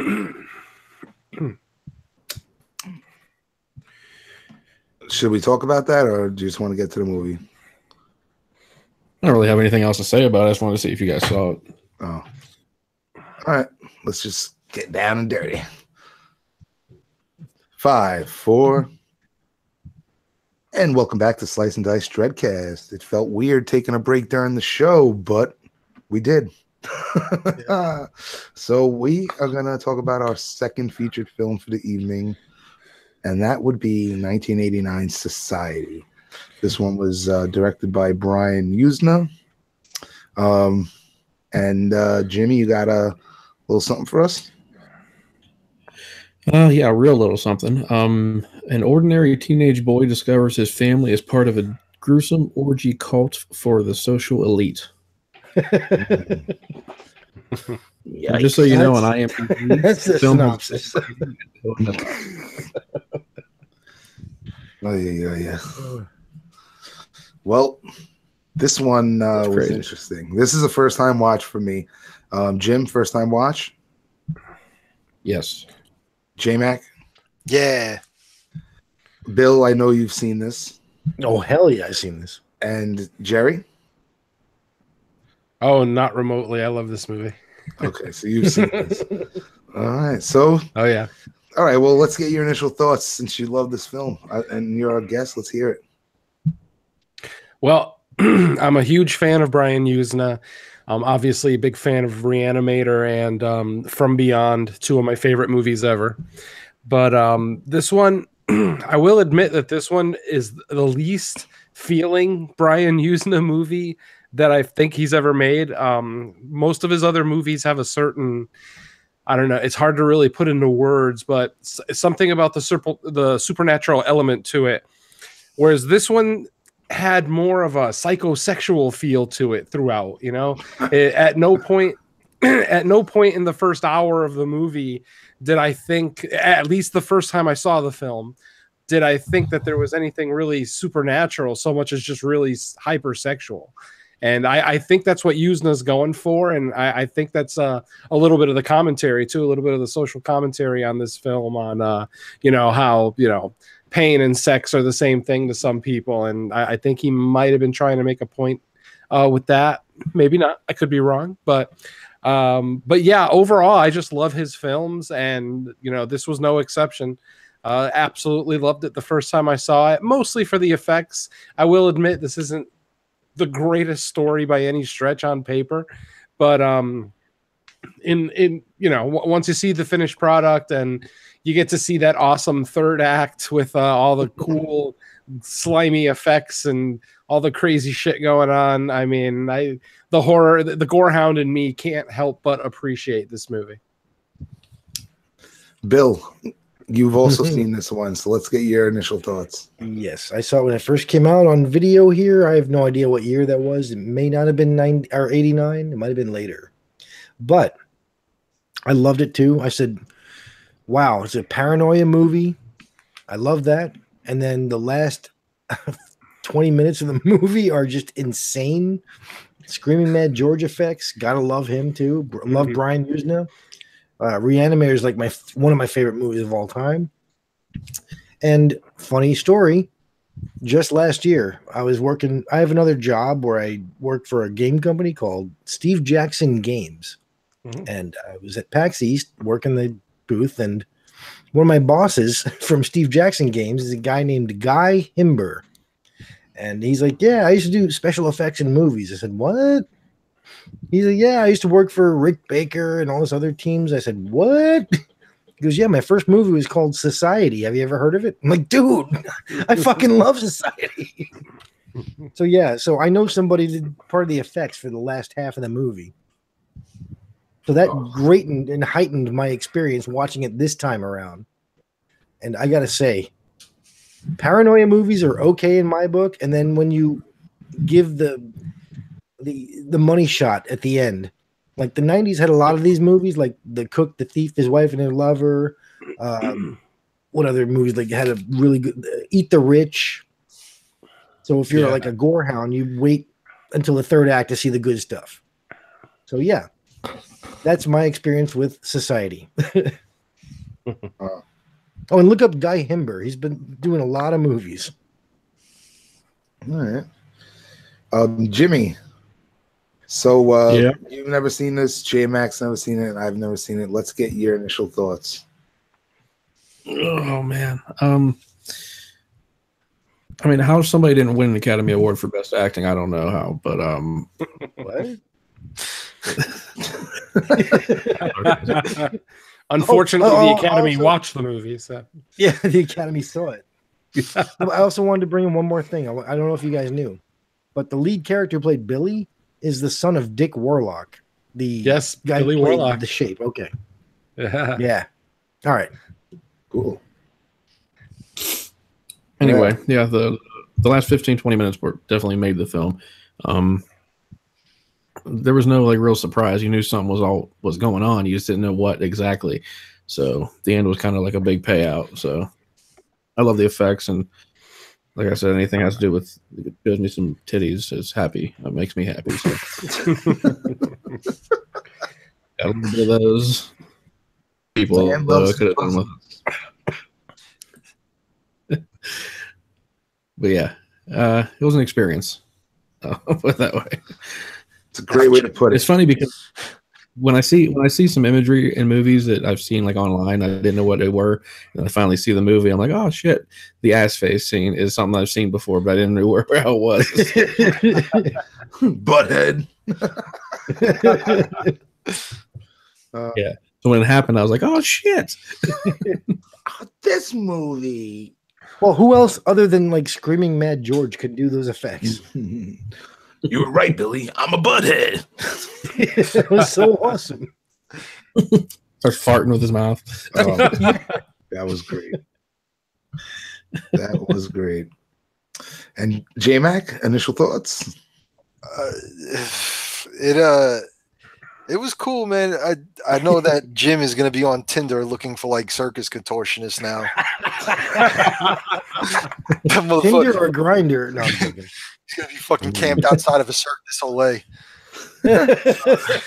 Cirque du Soleil.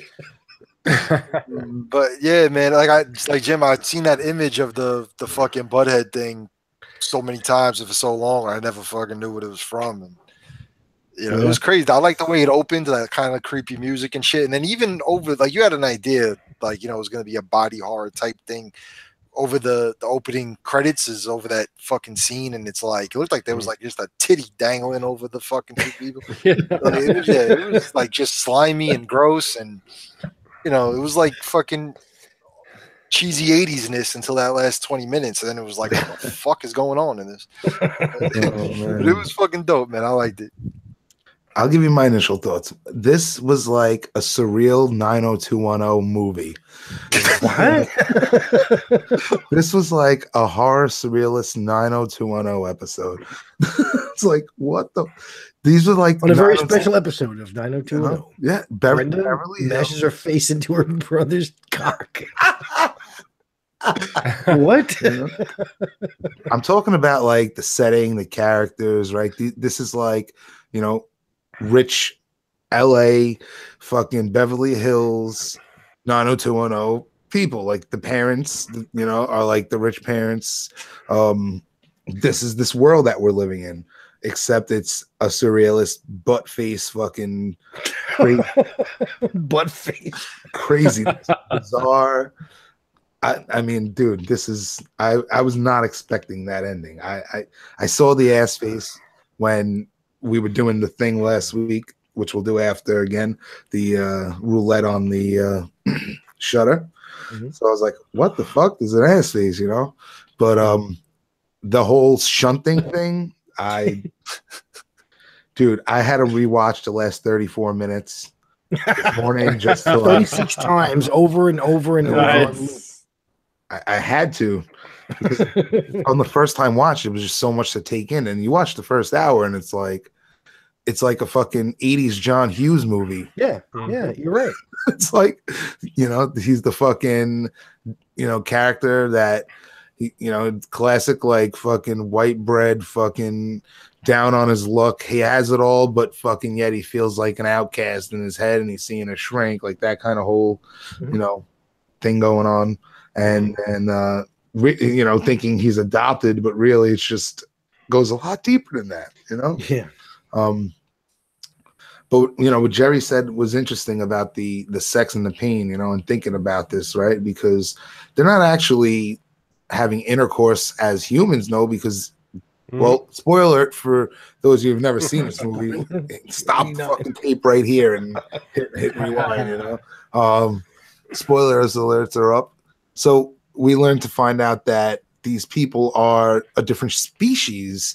They're not humans. Right. And that was a question I had. They Joey. Right. So the question is, are they aliens, right? Right, well, no, Joey, I was going to ask you if you think they're H.P. Lovecraft monsters because of like Reanimator and From Beyond. Ooh. They are mildly connected, yeah. So that's why I was curious. I don't know. Are they aliens from another planet or from another dimension? They claim not to be aliens. I mean, one of them is actually accused of it. Right. And they say they've been here like as long as they have. Right. Yeah. So they're just another, they're an evolved, different kind of humanoid, I would assume. Yeah. Maybe it's Pennywise when he doesn't want to be a clown. Ooh, which is also an H.P. Lovecraft dimensional being. Nice. There you go. Connect all the cosmic horror.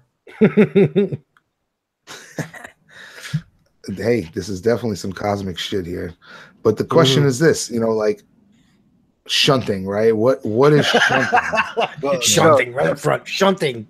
Would it have been better if the shunting was at the Peach Pit? Oh, you know I have a Peach Pit t-shirt, right? Wow.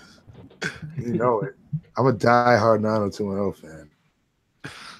Hey, Joey. Yeah. You want to go shunting with me? I don't know, because if you ever looked up urbandictionary.com and put in shunting, it would say it's slang for having sex. Oh, God. All right. The quote is this: I gave your mom a real good shunting last night. Damn, she took it hard. Since when does Urban Dictionary sound like they're from England? Mum, yes. M-U-M. The shunting is the act for hunting for a shag. Ah. Oh gosh. But no, shunting, and also like, you know, a shunt, like I worked in the hospital, you know, it's like a little tube. So and it connects, right? Fluids. So look what they were doing, right? Yeah, it makes sense now. The nutrients, right? Yeah. It like, you know, makes channels through your blood vessels and fucking shit like that. So, you know, permits pathways, and that's what they're doing. They're fucking basically sucking all the fluids out of this guy and moving it into them. Yeah, they're eating him like his nutrients, right? Yeah. But then there's like shunting. Sorry? He stays alive way too long. Long enough to feel the pain. Oh, it's just crazy, right? So then there's shunting in railway operations, which it's like, what? When an engineer on a train decides. Next, you're going to be like, you know, when the train goes into the tunnel, you know, with a fucking sabrets. Listen, you guys are the one that are thinking about penises, all right? I was just gonna say that fucking, you know, it's like fucking, oh god, I don't even know anymore. You guys are fucking nuts. When they switch the things. Oh, they change tracks? Like interlock cars. Yeah, so all right, you fucking penis mongers. He loves the cock. Oh shit. You motherfuckers. But yeah, bizarre film, gotta say. So man, Blanchard. Poor fucking dude. He blew up. Oh man. I'm just like, what is going on? Like Jim nailed it. Like, something's up. You just don't know what it is. But yeah, that's what I love about those fucking paranoia movies. Like, remember Toby Hooper's Mother, right? Or even like Invaders from Mars. Yeah, I never saw that one. Really, the remake is good, but it's like you're more scared during the fucking paranoia than you are of the actual effects. And you're like, what the hell's going on? Yeah, especially like it opens up with him. He's like grabbing a Michael Myers knife. Yeah. What the fuck? Then next thing you know, you see his fucking family sitting together in lingerie. Yeah. Where is this going? Right. It's a Trump biography, isn't it? It has to be. Oh, he's scared of his parents and his sister. And what about the fucking scene with Ferguson pulling a guy out of his asshole? Oh my god! Inside out. Dude, the effects in this movie are phenomenal. Yeah, the payoff was way worth it at the end. Yes. Oh yes. Stick with this movie. What about the redhead to the end? What? What about the big redhead hair during the end of the party? Yeah. Oh god, yeah, the punk chick. Yeah. Jesus Christ. What about because when this is the first time I watched, so I'm watching the opening credits and I'm like, what is this? It's like slippery people. What the fuck is going on? Slippery people. Like what is that like? Knowing what happens and watching the credits. What do you guys? Yeah. What is that exactly? Just shunting? Is that what's going on? No, not with themselves. What? Not with each other. They're not shunting each other. But they do do these like orgy things. They're like a sexual being. Like I guess they have to like hive mind. So to do that, they've all got to like have this orgy and be a part of themselves. Yeah, I guess. But when it opened up and it said Beverly Hills High, I thought fucking Jason Priestley and Luke Perry were gonna walk out. Like, what? It was a debate. The fucking jock, the nerd. I was like, what do we got here? Fucking Breakfast Club at fucking right. What is this? Like a John Hughes movie, you're right, man. And I love that shit. So like this is my kind of like cheese. This is up my alley. And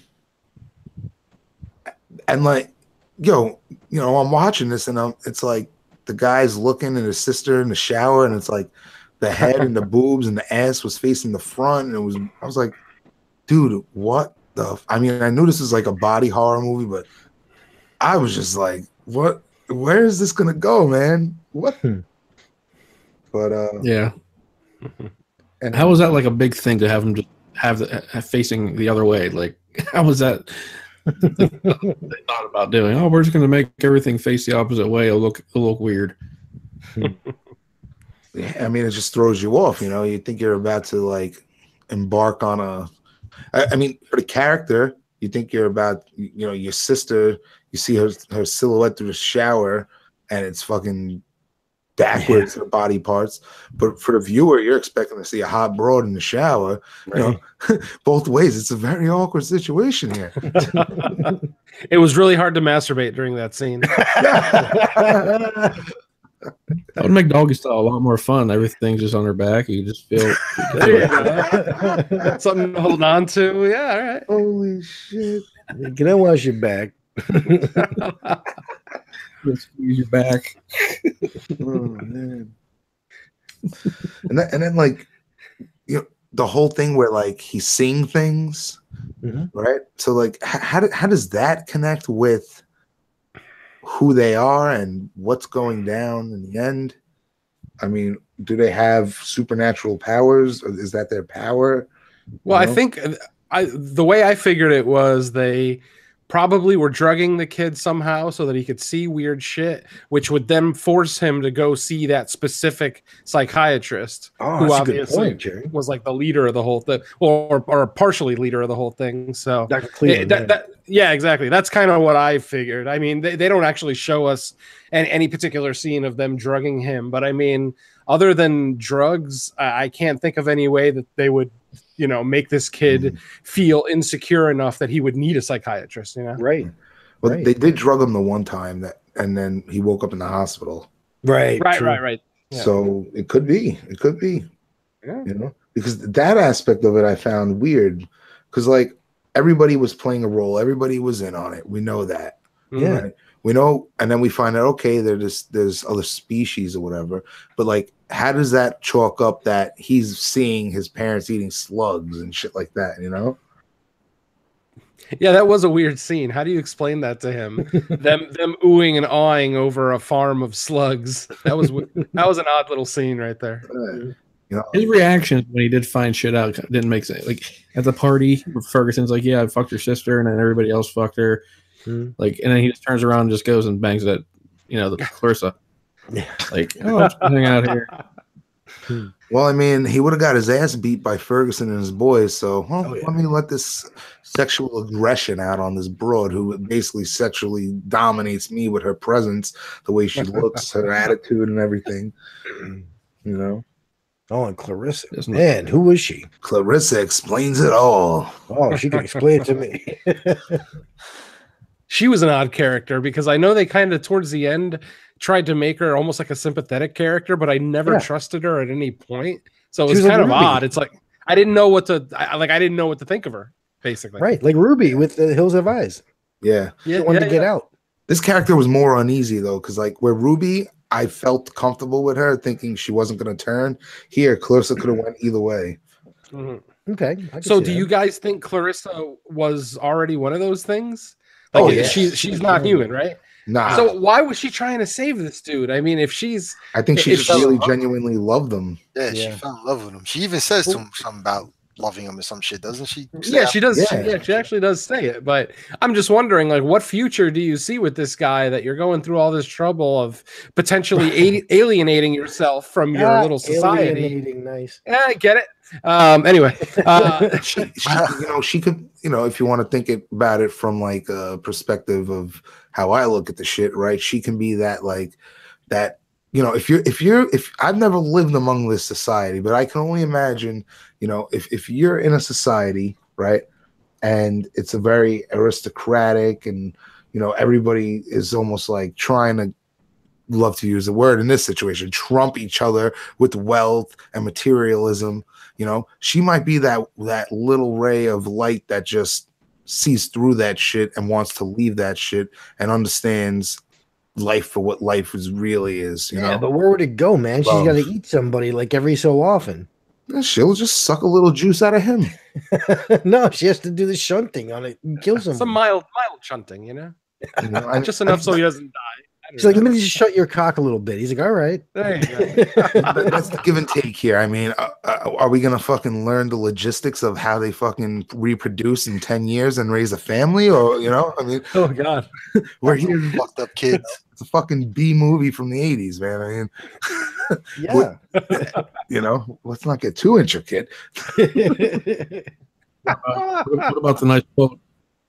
What about the nice quote of "How do you like your tea? Cream, sugar? Do you want me to pee in it?" Yes, that was awesome. That was the oddest line. I don't know if that was arousing or just weird.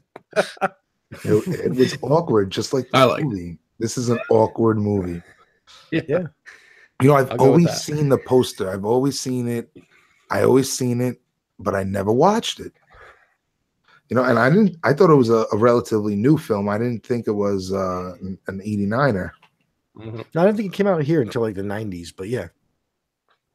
Yeah, like I always see it on streaming, like Amazon, you could watch Society. And I was like, I never looked it up or anything. So I went in blind, didn't know. So, and I gotta say, it was a pleasant surprise. I told you it was crazy, right? When that thing came up on the roulette. My life is just full of assholes lately.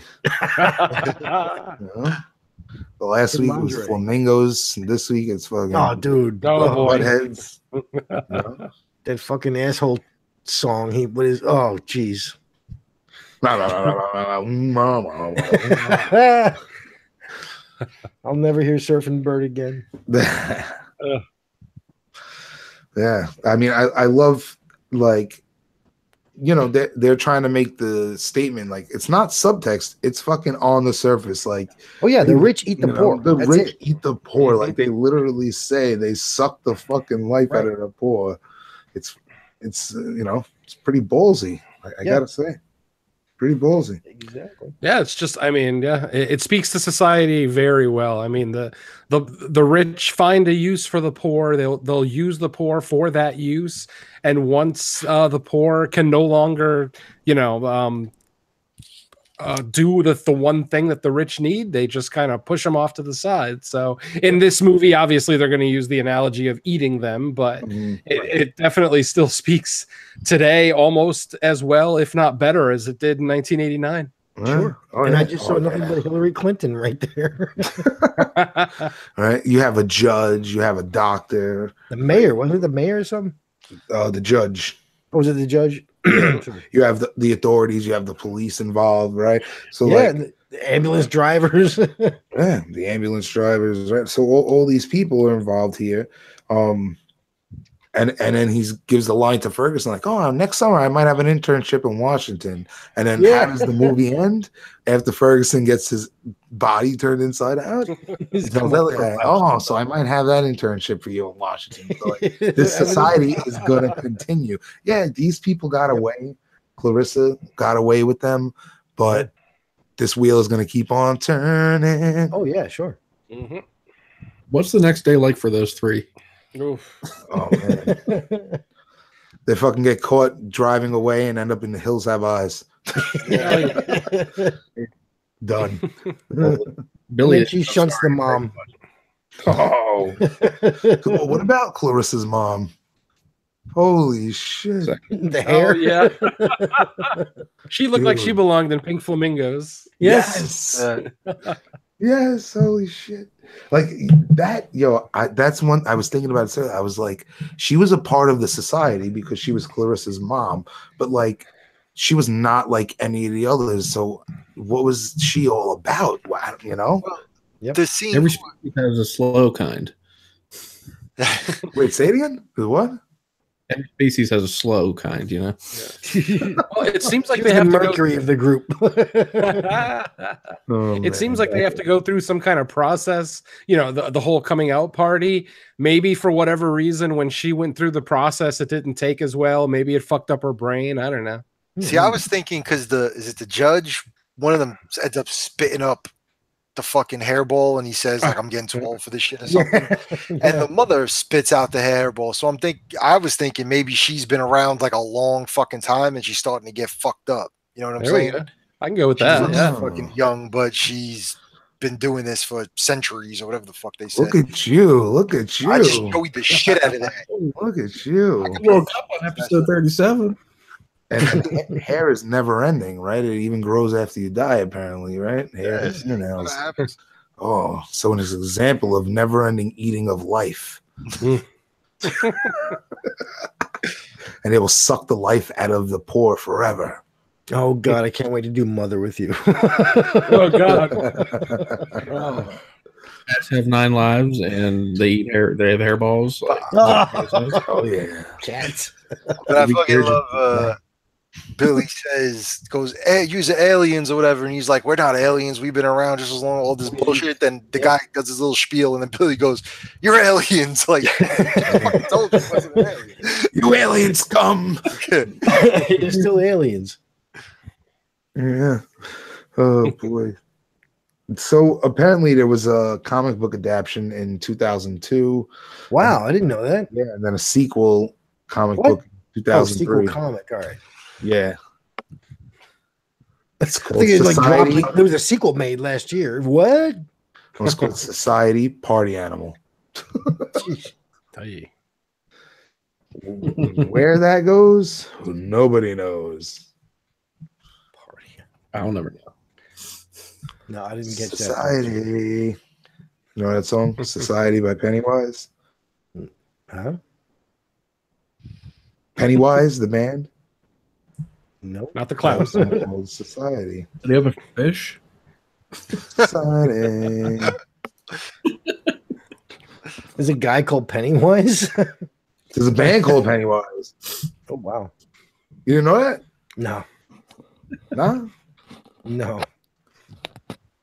Yeah, Pennywise. If it ain't Metallica, Slayer, Judas Priest, shit like that, Iron Maiden, I don't know it. What are you gonna do? I heard of Lady Gaga. that helps. It's your That's only 'cause she was poker on American face. Horror Story. Yeah, I know her from American Horror Story. Yeah, exactly. Oh God. Say she got a face that a mother couldn't love, but she got a little booty on her, Lady Gaga. I didn't think she was attractive in the show. I mean, I don't think she's attractive at all, but when you see somebody naked, it kind of like makes them somewhat attractive. So, first saw that, I was like, yeah, I'll touch it. Oh, man. I'll touch your butt. I'll touch your body. Well, what else do we got here, folks? Oh, we pretty much hit it.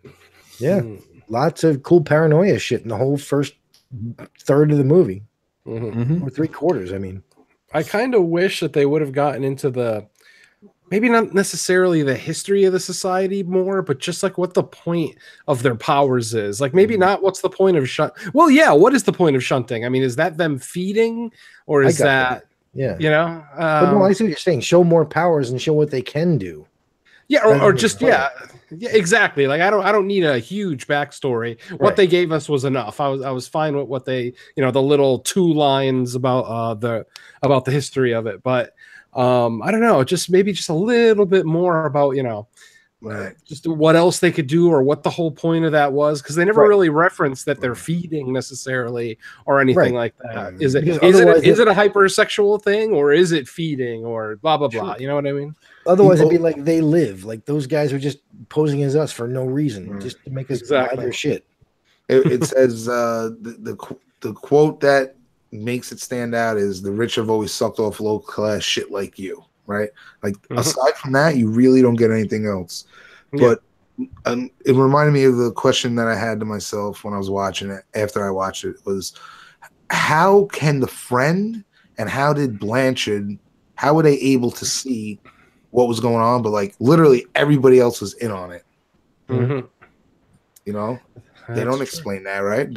They never. Which friend? You talking about the guy who is the class president dude?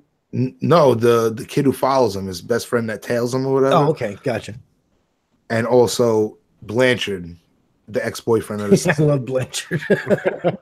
Yo, is he the guy from Pee-wee's Great Adventure? And I thought it looked like him, but I wasn't sure. I have no idea.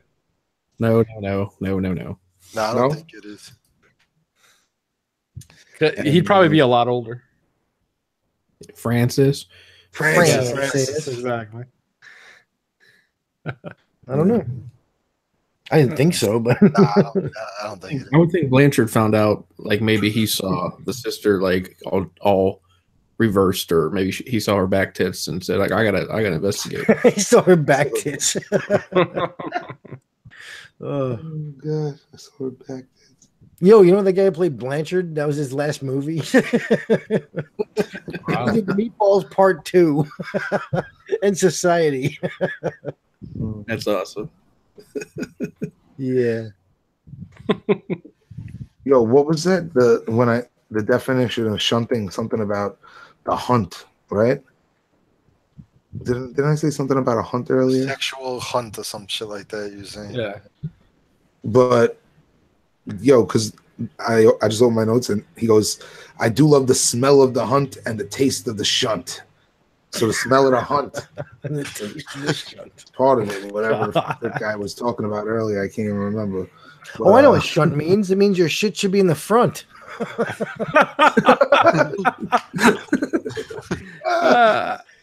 oh shit. But yeah, he says when they say they're not the parents, that they're different race, different species, different class. Yeah, why would they go out of their way, like to I don't know, like adopt this kid? Billy. It seems like, well, both of the kids that they ate seem like they just recently turned 18. So maybe they have to wait until they're adults for them to actually feed on them. I don't know. Probably So, less like- paperwork with missing people and shit like that too. Than, Well, I mean, raise them as your own and then kill them. Yeah, I mean, that's true. There'd probably be less hassles with authorities, you know. Yeah, You could just if say you're you rich, sent them off to college, you know, whatever. True. He's in France in college, blah, blah, blah. Good point. Yeah. Pretty fucking wacky movie, that's for sure. Question though, what is the rewatchability factor on this one for you guys? Oh, for me, every couple of years. Yeah, maybe every like 4 or 5, just so I can get that craziness at the end. Agreed. Definitely I'm has not a rewatchability factor, but Yeah. Or Like- like forward to the last 20 minutes of the movie. like how, you know, when does the end of the movie become redundant where you're like, does that happen? I don't know how many times you guys seen it. No, dude, seeing that butthead part, I can see every fucking year, but no, I think it's a Yeah, movie. just knowing. Yeah, I ahead. think you need to like show your friends, like, hey, have you heard of seen this movie called Society? And you're like, what? All right, sit down. Yeah. You're not gonna like, you know, wake up, be like, oh, I got Saturday, the day off, no kids or anything. Let me pop on Society. Yeah, but it's a movie you can't describe to your friends. You can't be like, oh, this, they like this orgy, blood, gooey. No, just watch this. Yeah. So I don't know. Yeah, I like that. I've done that before, so I'm like, I can't describe this movie to you. You've got to see it. Yeah. All right. So shall we rate this bad boy? Oh, yeah. All right. Jim, let's start with you. All right. I was probably going to give it a 1.5 at one point, and then I kept thinking, and I'm like, you know what? It was kind of entertaining. Let's see some titties. The effects were cool as shit. The last 20 minutes. At the end of the day, I was like, I'm probably gonna go 3.5 out of 5 zombie heads. All right. J Mac. Yeah, I'm probably gonna go around the same. I'm torn if I wanted to go a little higher, just because I think Clarissa's hotness needs to add a few points to this. Right. It's badass, man. That friggin' like Basic Instinct thing during the fucking debate. Oh, It's like, this bitch is banging, and she's a Spanish chick too, and you know I'm all about that shit. So, you know, that the fucking whole, you know, fucking butthead thing, all that wacky shit, and I love those John Hughes movies and stuff too, man. So like that first part of it, I was fucking enjoying anyway. And then I'm not like a big body horror guy. Like I like ghosts and demons and shit like that, and like I like slasher stuff, but I don't like seek it out. But like body horror has never really been like my fucking cup of tea, you know? Like I really could care less if I ever check it out or not. But I'm glad that this popped up because I had fun with it. So yeah, I'll go 3.5 too. Well, it's usually like body horror movies are usually real serious, you know? Where this is a total satire, you know, beginning to end. It is a self-aware film, and I'm there at 3.5. I think if they explained, like Jerry said, get a little deeper into it, it would have probably brought it up a couple more points because those are important. You know, motive is extremely important. Like, do you have to suck over these people to be rich in society? I don't get it, you know. But at the same time, that's for you to interpret, you know, and I like that kind of stuff. So it's a balance between that, right? From beginning to end, there were definitely parts that were a little draggy, but ultimately, I would have to rewatch it and then give my rewatch rating. But I did watch the last half a second time, and the second time watching it, like trying to pay attention to the details and like see, you know, like. I was looking at them, and there's some people that are not connected with like sucking, and there are people that look like fucking clay bending. You know, like my ex-wife. Yeah, basically. So, you know, a little more details on the intricacy of this complexity. It's really fucking nuts, you know? And top-notch special effects, man, you know? I mean, really phenomenal stuff. So 3.5 out of 5 Zombito heads. Bill? Yeah, despite the fact that I know a guy who did part of the effects in this movie, and I know I've seen this a billion times, I love it. I came a little bit lower than you guys. I gave it 3 zombie heads. I love it, but it's not something like fucking, I don't know. Like, it's not on like Dagon or Reanimator level for me. So Yeah. 3 out of 5. Well, no, Reanimator level is like... That's 5. Yeah. Dagon's a 3.5 to 4. Yep. To me, at Jerry? least. All right, for me, I'm actually going to echo Bill's score. Now, I do love this film, but the thing with me is that I actually love body horror. I love all those types of movies. I love From Beyond, Reanimator, Dagon. Those are all films that I absolutely love and watch on an almost annual basis. So because of how highly I regard those films, I can't come in as high with this one. My main objection with this film is that if you look it up from most websites, be it the DB or Tomatoes, it's going to describe it as a horror comedy. Mm-hmm. And for me, the comedy almost always misses in this film. Most of the jokes don't really get a laugh out of me. There's a couple that are kind of hokey that I kind of roll my eyes at and maybe let out a mild chuckle. But for the most part, the comedy just kind of misses almost completely on this film. Now, when it comes to the horror, that can't be denied. The effects are amazing. I love the general storyline. I love the little tastes of supernatural freakiness that we get peppered in the first couple of acts before the absolute insane train wreck that is the third act. So balancing out the horror and the comedy for this film, I'm going to come in just like Bill and give this a 3 out of 5. Wow. I'm in total agreement with you in every word you just spoke. From the comedy to the little... Did we just become friends? I think so. We're like brothers now. Now they're going to meld together and shunt each other. Oh, no. Let's go shunt. No, but seriously, the comedy, I agree. It was like, eh. And then the little sprinkles of like the good scenes that we're going to get later is what makes the movie, but not enough to keep me. It's not Dagon, it's not Reanimator. So yeah, I agree. See, even the comedy, the little bit of comedy in Reanimator even works a little bit. Oh, and most people Reanimator work to me. Exactly, and most people won't consider that a horror comedy necessarily, right. So much as a horror with comedy elements. Whereas this one is considered horror comedy, and I've maybe laughed twice. Right. This is more of like a parody of society. I won't say society. A parody of life. It's satire. It's not like it's satire, laugh out loud comedy. You know, it's like like and a little Snickers. You know what I mean? So yeah. Right. So I get that. I agree.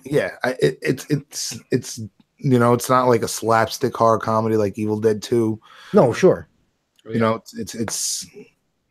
Like I said, considering the setting, I was hoping that it would be as good as what's the name of it? Is it Night of the Creeps, where the little worm things? Yeah, and it's the night of the prom or something. Yes, Night of the Creeps. The comedy in that movie works exactly. Yeah. See, so you know, I would definitely come in a lot higher for Night of the Creeps than I would for Society, even though I do love both films and we'll probably watch them at around the same rotation. So yeah, it's completely agree. Yeah, exactly. Yeah, we did Night of the Creeps, and I definitely agree with you. Came in higher. Yeah, you know, like the comedy. You know, it's self-aware comedy here. You know, it's not like we're gonna write jokes throughout the movie and you know have our audience cracking up while they're watching this. You know, the comedy is in like seeing that character Martin. You know. Seeing him stand there next to on this, you know, stage where they're caricatures of, you know, the archetype of the nerd versus the jock and the debate and who's going to be the class president. And all of a sudden, this chick is like I said, basic instincting him. Yeah. Which I mean, it seems like you know, was that around the same time? Basic Instinct was the 90s, right? You got me on that one. It Yes, was definitely in the 90s. I'm not sure. Yeah. So Basic Instinct ripped off of this. Yeah, I think that was 92. 92. Yeah. They went that extra level and removed the panties, though. Oh, yes, they did. Yes, they did. Well, on that note, it was a good show, boys. Jerry, This was thanks for fun. joining us. Yes. Absolutely. Thank you so much for having me. This was really fun. It was great to talk about two movies that maybe don't get talked about as much as they should. So yeah, thank you so much for having me, and I look forward to doing it again. And all the co-hosts, thank you guys so much. Well, before we go, we do have to spin I that was nice. You got a wheel to spin. You got to be part of that, I Jerry. forgot about All that. right. we got to spin the wheel, and also you got to plug your stuff. So while I pull up Shudder, why don't you do a little plug? Well, as I mentioned earlier, you can listen to me most months on the on the Rad Radio, the All 80s podcast. We do a new episode every 2 weeks. We usually talk about anything pop culture from the 80s. For the most part, we stick to movies and television, but every now and again, the conversation will move into video games, comic books, things like that. So yeah, that's Rad Radio. You can also hear me on most episodes of the Horror Cast. As I mentioned, I'm the fill-in host for them, and they are also a bi-weekly horror movie podcast. So definitely check those guys out if you haven't yet. I've done some guest spots recently for the Evil Episodes podcast with Mike Merriman and Brian and Jamie Sammons. And luckily, I was able to do a guest spot with Mike on the very first episode of his latest project, which is called Evil Episodes, Just the Movies. It's basically going to be a sister podcast for Evil Episodes. So Evil Episodes will take care of all the television and episodic horror that they discuss. And then Mike and a various slew of guest hosts will discuss newer movies that are out. For the first episode, we discussed the new Netflix release, Open House, which was an interesting film, to say the least. I would say check out that podcast. It's a shorty. It's under an hour long. We just do a quickie review. We ended up doing it with Dan Chase for episode 1. So you've got Dan Chase, Mike Merriman, and myself on the first episode of Evil Episodes, Just the Movies. And, you know, I'm all over the Horrorphilia network trying to find guest spots here and there, trying to chum up with all the different podcasters out there, because as I mentioned earlier, I've only been doing it for a year and I'm loving every second of it, and I want to do it more and more and more. So yeah, just look for me out there. You'll hear my voice a lot over the next year or so, I'm sure. All right. And you hear your voice on the Horror Mafia podcast. I like it. Hey, and congrats for winning the first Horror Mafia podcast raffle, man. Yeah, that's right. Thank you guys very much. I'm looking forward to that. I actually haven't seen that movie, so that's going to be fun. Nice. I'll be sending it out tomorrow or Wednesday. So very cool. You'll get that. All right. Now, in the meantime, let's switch on over to the roulette wheel, folks. We're going big this week. Let's get between 1 and 5, and then 1 and 50. Oh, damn. We're going big. So, Jerry, you're up. Yo. 3. 3, and then between 1 and 50. Let's go 27. 27. Yeah, he has to count all these. So next person say 50. Thank you. All right. 1990, The Bronx Warriors. Okay. Nice. Never seen it, but heard about it. Yeah. We didn't pick us up for this time. And it's fucking looks like the Warriors. It looks like an Italian version of the Warriors. It is an Italian version of not the Warriors, but like an apocalyptic movie. Nice. It takes place in 1990, so you know it's the future. 1990, The Bronx Warriors. Excellent. All right, Jay, let's get another one. Let's see. Same thing, 1 through 5. Yep. Let's go 2 this time. 2. All right. And let's say 32. And 1, 2, 3.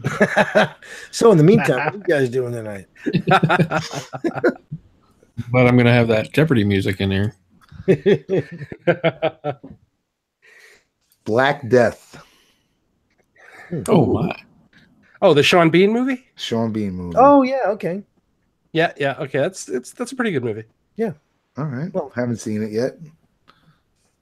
I've always seen it pop up on Netflix countless times, but I've never watched it. All right.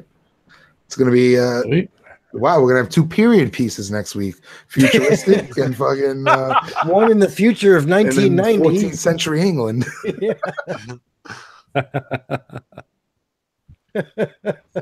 Gosh, help us. Gotta love Ugh. Bean though. What's that? Gotta love the Sean Bean though. Oh, they said you love Mr. Bean. I do too. Oh, I love Mr. Bean, bro. Mr. Bean is my Do you shit. think they call him that too? Hey, Mr. Bean. Oh, jeez. That guy definitely got called Mr. Bean countless times. Oh yeah. Yes. Man. 1990, the Bronx Warriors. And the Black Death. Excellent. I don't think anybody's doing that show, so I think we got a one-of-a-kind show here. Oh You're yeah.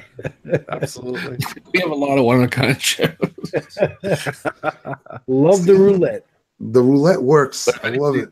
If anybody's listening to this episode and you want to be maybe a guest and watch these 2 movies with us, feel free to send us a comment or a message, and we'll see if we can Watch all the squeeze you in. comments come in. Oh, yeah. Oh, I can't wait to watch 1990 Road Warriors. Come in and fucking hit the fucking the move off the top rope, Doomsday Machine. Bro. I actually like that one more than Black Death, but in a funny way. Hey, I don't think we're gonna have a Let's guest do on it. this one. I'm assuming the Black Death has to do with like the Black Death that happened, back in the day. That was a Depressing flag, sounding? right? Yeah. Yeah. Mhm. Yeah. So that's what I'm chalking it up. But it's really a supernatural plague. I don't know. We'll Yes, see. it is. Is it based off the theory that the plague was started by aliens? No. No aliens. I have a feeling that heads are going to get chopped off because the poster is a silhouette of him holding a sword. Okay, well, what do you think the odds are that he survives the movie? Oh Ooh. God. Never. Sean Bean. Poor guy. Go on. Oh wait, neither one of you fucks watch Game of Thrones, right? I do. No, I don't. these other 2 jerk offs do. All right, Nope. so hey, wait, I have an idea. Did the over under? What's your bookie friend's name again? Oh, man. Joking. Oh, jeez. Sean Bean living in a movie. I got $5 on it. Come on. Well, we know we didn't make it out of the Fellowship of the Rings. Nope. Nope. How about what was that one? Was it? Oh God, the future one with the transporter. Was that him? Transporter? Yeah. Was it transporter or something like that? I don't think so. Transporter was the ball guy. Had Jason Yeah. Statham. Well, Statham, something- yeah, it was Statham. But I mean, wasn't he the bad guy in that? Oh, maybe. Oh, May have been. I haven't seen that in so long. well, then he definitely died in that one. Yeah. Anyone goes against Jason Statham, you're dead. Yeah, probably. I tried typing Sean Bean and Sean Hannity popped up. That doesn't. Nope. Oh fuck! He was a killer in the remake of The Hitcher, wasn't he? Oh, Yes. I don't know. I never saw that. Oh, that's right. Yes, he was. He was in that Jupiter Ascending movie too, which I heard sucked, but Mila Kunis is in it, so I plan on watching it eventually. Nice. Mm. Number 1 fan. You said Jupiter 55 times this episode. Ooh. Jupiter. 1990, The Bronx Warriors. A film by Enzo G. Castellari. Starring Sean Bean. Dude, on the cover, there's a guy on a motorcycle with a Rambo bandana on, Yes. and a vest, and a fucking ball and chain swinging it. Trust me, it's so bad it's good. So this is like one of those post-apocalyptic type fucking deals. Yes, and it's Nice. so much fun. It's All gonna be Italian. All You ever see the stupid. movie Prayer of the Roller Boy? Yes, Prayer of the Roller Roller Babies. Boys. That's No, a, Roller Boys. it's a great fucking movie. Oh, I'm thinking of Solar Babies. Yeah, You're you're right. thinking of Solar Babies, yeah. But no, yeah, Yep, Prayer of the Roller Boys. I like that movie. I haven't seen that shit in so long. Another futuristic crazy movie. Just a ridiculous post-apocalyptic. What was that one? No. My co-star in Scary Tales 2. What's his name? Joe Estevez. The Rollerblades 7. Holy shit. Have you ever seen that? Nah. No. Oh, man. That's some shit. Robert Zadar and Joe Estevez. No, I don't know if Robert Zadar is really in that, but it was bad. Robert Zadar and Joe Estevez are in Soul Taker together. Yes, I know. I love that movie. But that's exactly. That's why they're both in Scary Tales 2. We had to put them in there together. That makes sense. And we had to put Joe Estevez's last name credit as and Joe Estevez. Hey, Joe Estevez. No, he's and Joe Estevez in every movie he's ever been in. He's got to get that last credit. Yep, and Joe Estevez. And Mila Kunis. No, I'm kidding. Oh, shit. Well, Jerry, thanks again for coming on. It's been a pleasure. Absolutely. Thank you. Bill, welcome to the fucking show officially. Hey, thank you. Be prepared for crazy hijinks.